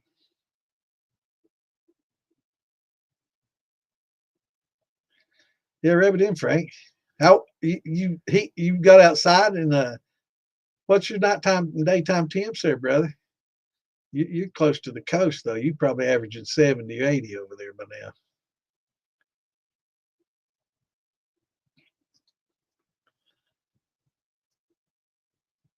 All right, Michael. Got a question. Got a Weber 13.2. Awesome. I haven't done a vinegar run, but is it necessary to do a sacrificial run? Okay. Awesome question. Vinegar runs are generally used to help clean your copper. So this acid in there will help break up any green oxidization, copper oxides that are built up on the copper, and it'll help clean that up. So basically, on your Vever, is this a football steel or is it one of the little 2-pot, 3-pots? Wow, Rick, I hate that for you, brother. You got heaters. That's cool. Michael, is this one of the football 3-pot? Okay. With your 3-pots, if you want to, you can just take like a cork and put in one end of the copper and just pour vinegar in the top and let it sit for a while and just rinse it through. You don't really have to boil it and steam it through. You're just basically wanting to remove the copper oxides, the green filigree or whatever you want to call it, that build up on your copper, verdigris or whatever, verdigris, yeah, that build up on your copper. It's just oxidation. So that acid helps eat that off. So that it's good for that. As far as a sacrificial run, um, on your Vevers, if you have some heads or some alcohol, if you want to just use some pure grain or something like that, um, you can take a white rag and just really rub the inside. Of course, you want to do them with like Dawn dishwashing to get any oils off. But after you use the Dawn, if you want to take some heads, if you got some heads or some shine or some pure grain, really concentrated, higher proof, better, put it on a rag and just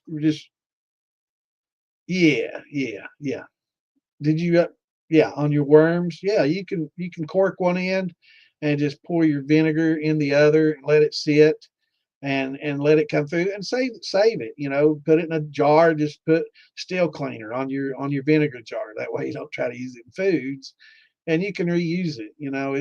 Just keep it sealed and keep your lid on it. And you can keep reusing it. And then just run some water. Basically, just rinse it out with water, and you'll be good to go.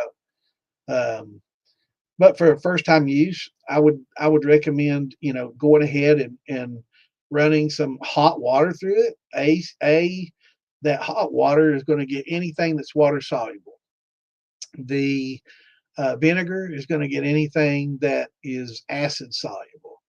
And like I was talking about with the alcohol, if you want to do sacrificial, that'll get anything that alcohol soluble. So you cover all your bases there. But with a Vever, they're generally pretty clean. Just wash it with a Dawn, and then, like I say, take some heads or some pure grain or some high proof shine, put it on a white cloth, and just rub the shit out of it.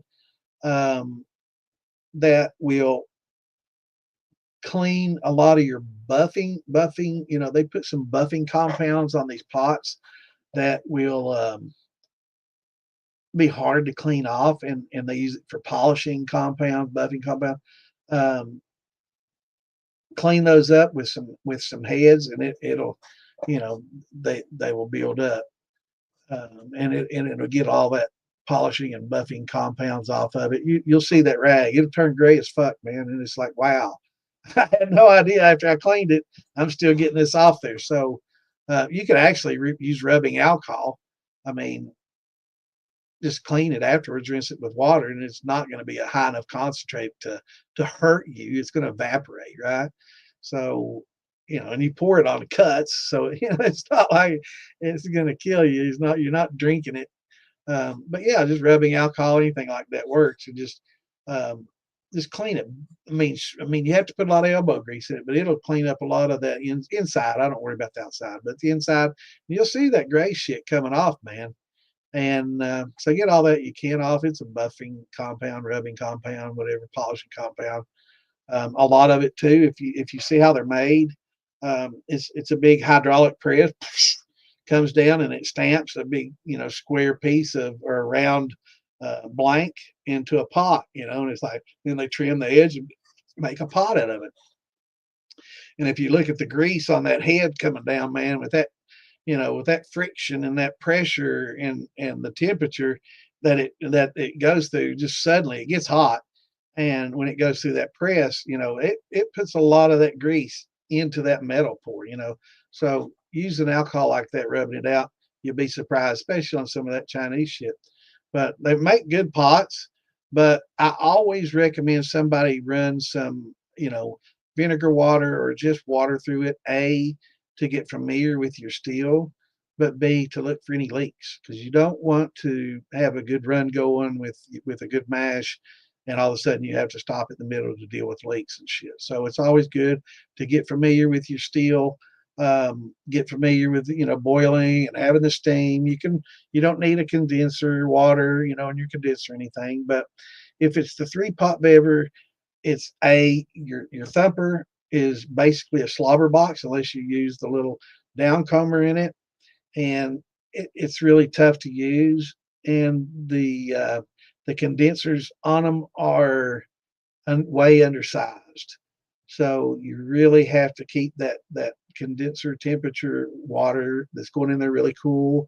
And a lot of times it's good to keep take these water bottles and open them up, pour a little bit of water out of them, and then seal them and put them in your freezer, because they'll swell up on you if you don't pour a little water out. They might bust. But that right there will fit right in that little coil, and if it's frozen, it'll help keep it cool on your little bever condensers. But it's best to, if you can, upgrade that. Um, and it'll help you. You won't have to circulate so much cold water in it, because they're really undersized. So that would be your first upgrade. We'll work on that condenser and get you a little bit longer of a copper worm, and that way you don't have to really have a cold water going through there, because the little inlets that are on that pot at the bottom and top, I mean, they got a valve on the top and bottom. I can understand why they have a valve on the bottom. That way you can regulate how much water goes in. So yeah, you want your water to go in through the bottom of the pot, right? And out through the top, right? Always on shotgun condensers, Libby condensers, and in your flakes and regular worm type condensers as well. You want the cold water coming in at the bottom. So there's a valve at the bottom of your little pot, and that's where your cold water will come in. And there's a valve there that will allow you to regulate the amount of flow coming in. Why in the fuck they put a valve on the outflow at the top? I'll never understand, because what does that fucking do? Nothing. It regulates how much is going to drain out. I mean, you just leave it wide open and adjust how much water is coming in with the bottom valve, right? So that's some Chinese engineering out there. They don't know what the fuck they're doing, but it's generally better to have a larger um, exhaust or exit pipe than your entrance. That way you can, pretty much open it wide open, and hopefully it'll all drain out. If not, you'll have to adjust your flow. But those condensers will be the first thing that you want to upgrade on that bever. But as far as cleaning it, yeah, you just want to at least boil some water and steam it, run it through, and get familiar with it. Make sure you don't have any leaks, and make sure everything's on there tight. Also, don't tighten up all your fittings on there too tight, because those gaskets, they'll split in a heartbeat, and you don't want to over tighten them, or they'll break on you every time. And generally, those are a lot of things that a lot of people will replace first. It'll be your gaskets and your condenser. So, oh, you did great. Yeah, yeah, actually, absolutely, brother. We'll work with it, and um, yeah, you can have your pipe coming up from your bever, and basically on your lid it's just a hole, right? So we can take out loose the pipe and get rid of all that shit, and you've basically got a pot with a hole in the lid. Okay, you can increase the size of the hole in your lid. You can go to a half inch or 5/8 or whatever you want to go to, and you can go from there up to an elbow and over to a jar rig, and a bypass jar rig. You got to make sure you got my bypass on there. But a bypass jar rig, and then into your condenser from there, man. And that's awesome. Yeah, it makes an awesome setup. And Philby can definitely hook you up with a bypass jar rig for sure. Yep, that's definitely what you want to do, brother. Absolutely. Get about 10, 15 feet of coiled copper. Don't go out and buy a stick of fucking copper and come home and try to coil it. That's hard as fuck. You can buy it boxed and coiled, It's cheap. It's a softer copper, so it's easy to work with. It's not too soft, and so it's already coiled for you. You can actually tighten your coil up. Just be careful doing that so you don't kink it. But it's definitely best to get the coiled in the box. I think they use it for refrigeration and stuff. And that 5/8 coiled make a good worm, and 15 feet in a 5-gallon bucket. And unless you go to above like a 40-gallon still, you'll be able to condense anything that you throw at it with that same worm and flake or bucket, whatever. So yeah, that just build an oversized worm for what you got now, and that way you can grow into it, and you'll never have to worry about that again unless you get a real big. 20 feet's perfect, bro. That's awesome. You won't ever have to worry about it, man. You could put a 50-gallon still on that sub bitch, man. If it's 5/8, hell yeah, man. You could, or even half, you know. Yeah, Frank's telling everybody, all right, this is now we're all measuring our worms. I got a bigger worm. I got the biggest worm. Oh, you guys funny as fuck. Uh, yeah, yeah, yeah. So if you get like the football, favorite football, got that fucking fruit fly. So if you get like the favorite football steel, you'll have a 2 or a 2.5 ferrule on the top. And then you can just use spools and elbows with tri clamps and gaskets, and that's beautiful, man. Once you do that, that's definitely the way you all want to go. But I hope I answered your question. And Michael, I hope you get it lined up. But go ahead and run you some boiling water through there. Boil some water through it. Run it through your setup. Make sure you don't have any leaks and everything. Make sure everything's up and up. And let us know how it turns out, man. All right. Not being a smartass, haven't seen what kind of acid it does create, but it would. But would hydrogen peroxide and Clorox work? If no, no, never mix Clorox with anything, brother. I'm glad I saw this. Never mix Clorox with anything. Never use Clorox in any of your distilling equipment ever. Clorox is hard to clean off, man. It leaves a residue behind, and it's really tough. So never use Clorox, and don't use. A lot of people talk about using hydrogen peroxide with the citric acid, and we used to recommend that, but they found that the peroxide really, it doesn't concentrate the acid, but it makes it work really hard, fast, and it actually etches the surface of the copper. So if you look at the surface of copper with a microscope, it's going to be fairly smooth with some pores.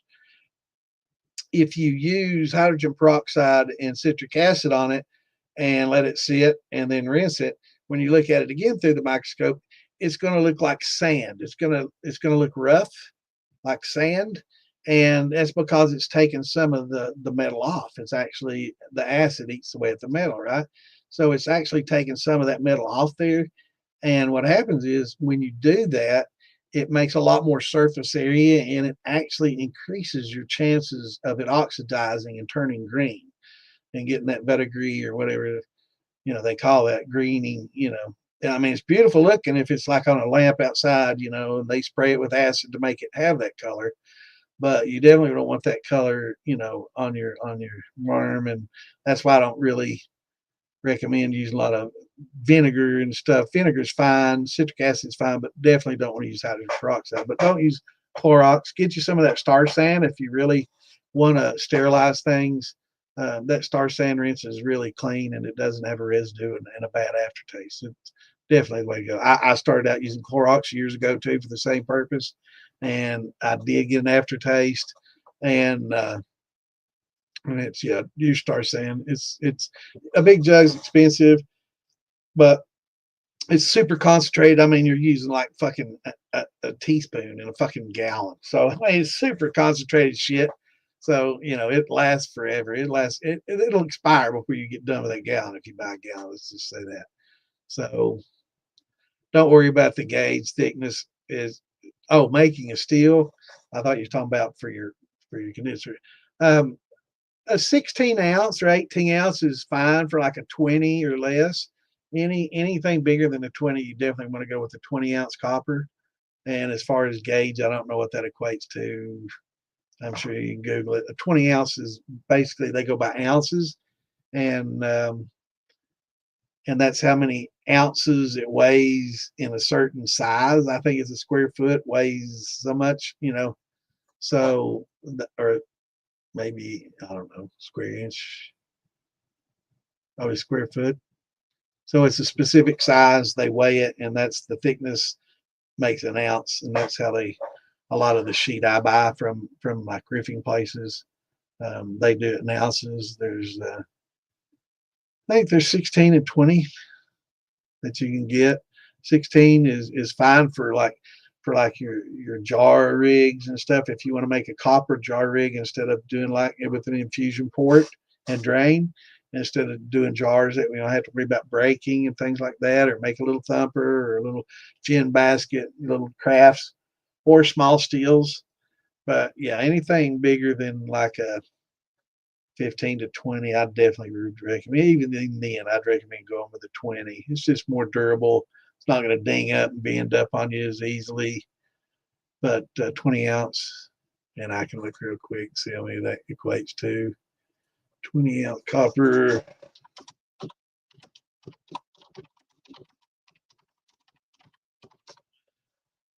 $20 is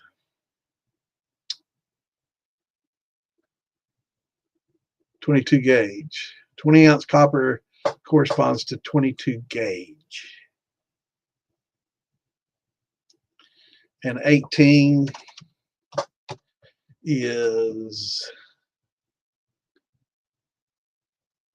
18. 18 ounces, 18 gauge. Well, there's a good standard to go by. 18 ounce, 18 gauge. That's good to know. So 20 ounce is like 22 gauge. But that's what you want if you're gonna do anything of a good size. Yeah, you definitely go for 20. 3/8, half. 3/8 is fine, and unless you're going with a big steel, your 3/8 will be fine, brother. Especially that long.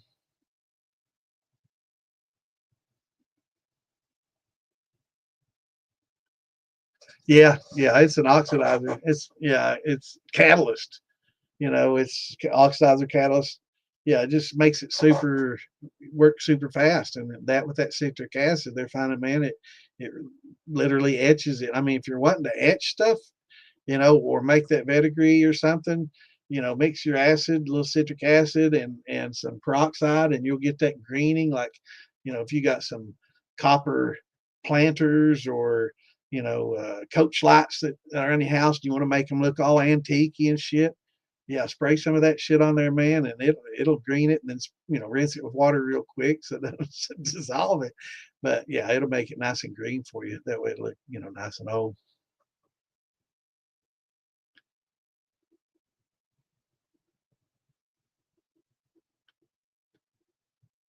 Yeah, I'm agreeing with Frank.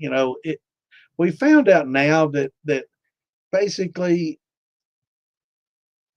the reason a lot of old moonshiners used copper was because oil drums made shitty liquor and it made dangerous liquor, and it put lots of rust and metal oxides and metal ions in the water that were bad for you and could fuck you up, and had oil residues. And there was a lot of moonshine stills made with fucking oil drums back in the day.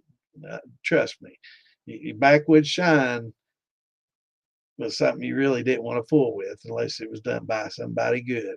A lot of times it was oil drums. They had fucking car radiators for condensers.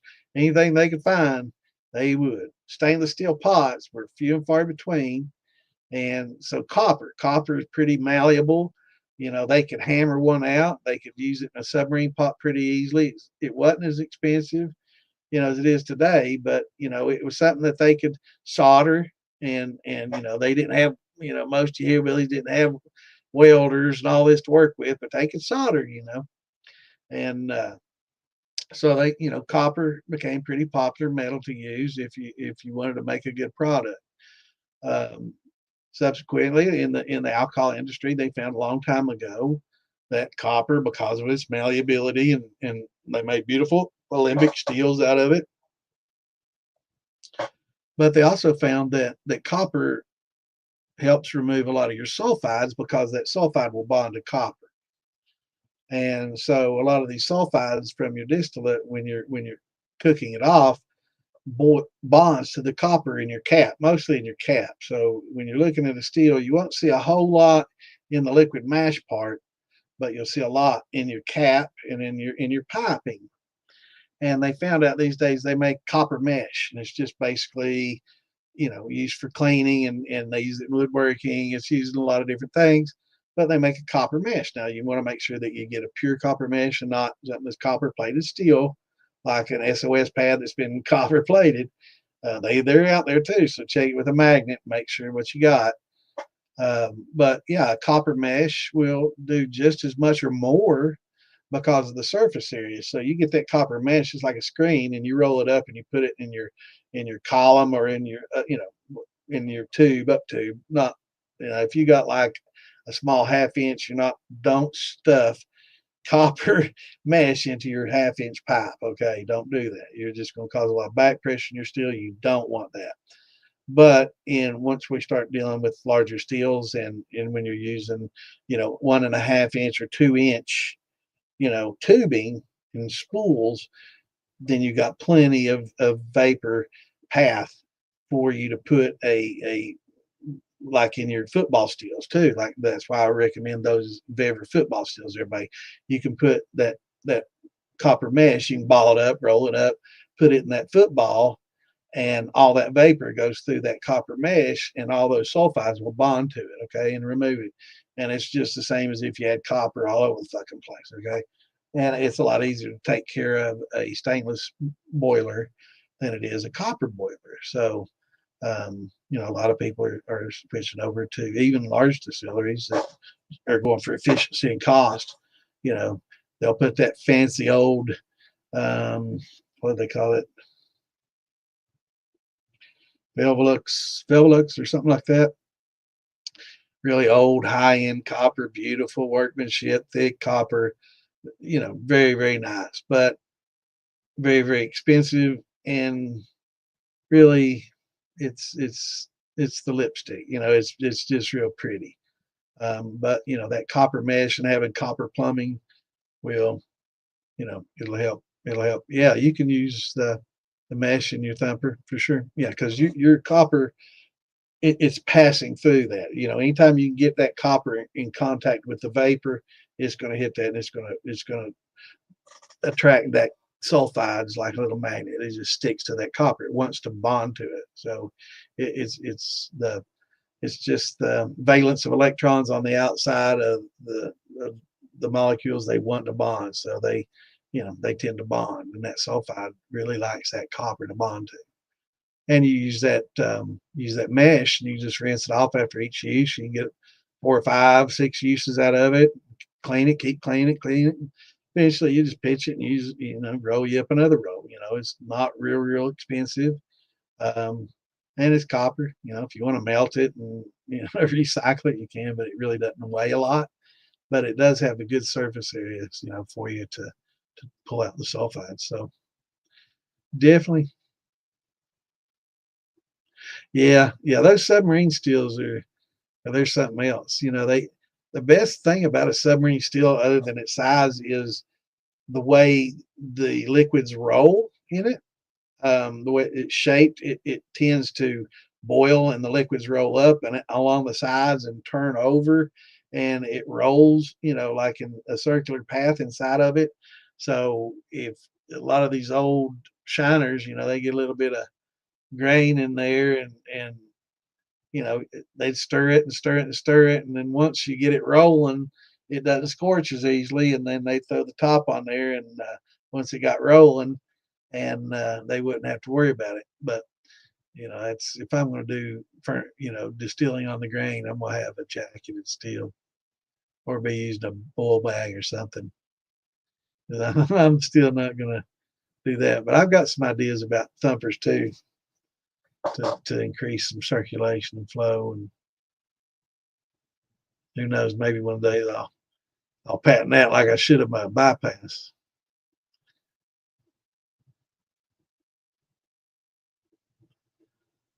Yeah, yeah, it's good, brother. Yeah, just get you if you want to do 20. I mean, 20 ounce isn't that much more expensive than the 18 per sheet. And if you want something that's going to last you a long time, absolutely, man. Yeah, you can put your mesh in there. Actually, with when you got an inch and a half or a 2 inch column, like come on the football column on the football steels, um, then yeah, you can pack the column. You can put it inside the sight glass and watch it work.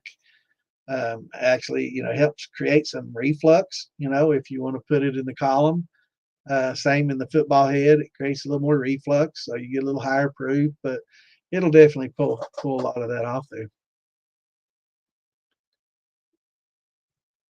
Absolutely. Yeah, anything that you can add. If they don't think that it works, tell them to look up Rashig, Raschig, Rashig. All right, let me check my spelling on that. I'm drunk.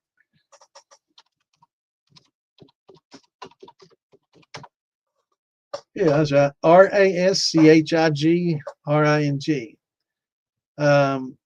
Now, a lot of times the Rashig rings were made of ceramic, but you can also make Rashig rings with copper and copper fittings and just small circular pieces of copper.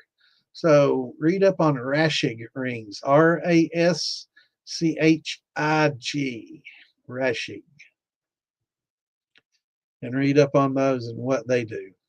But that's what Frank's talking about here is using like regular copper fittings, just like regular pieces of copper.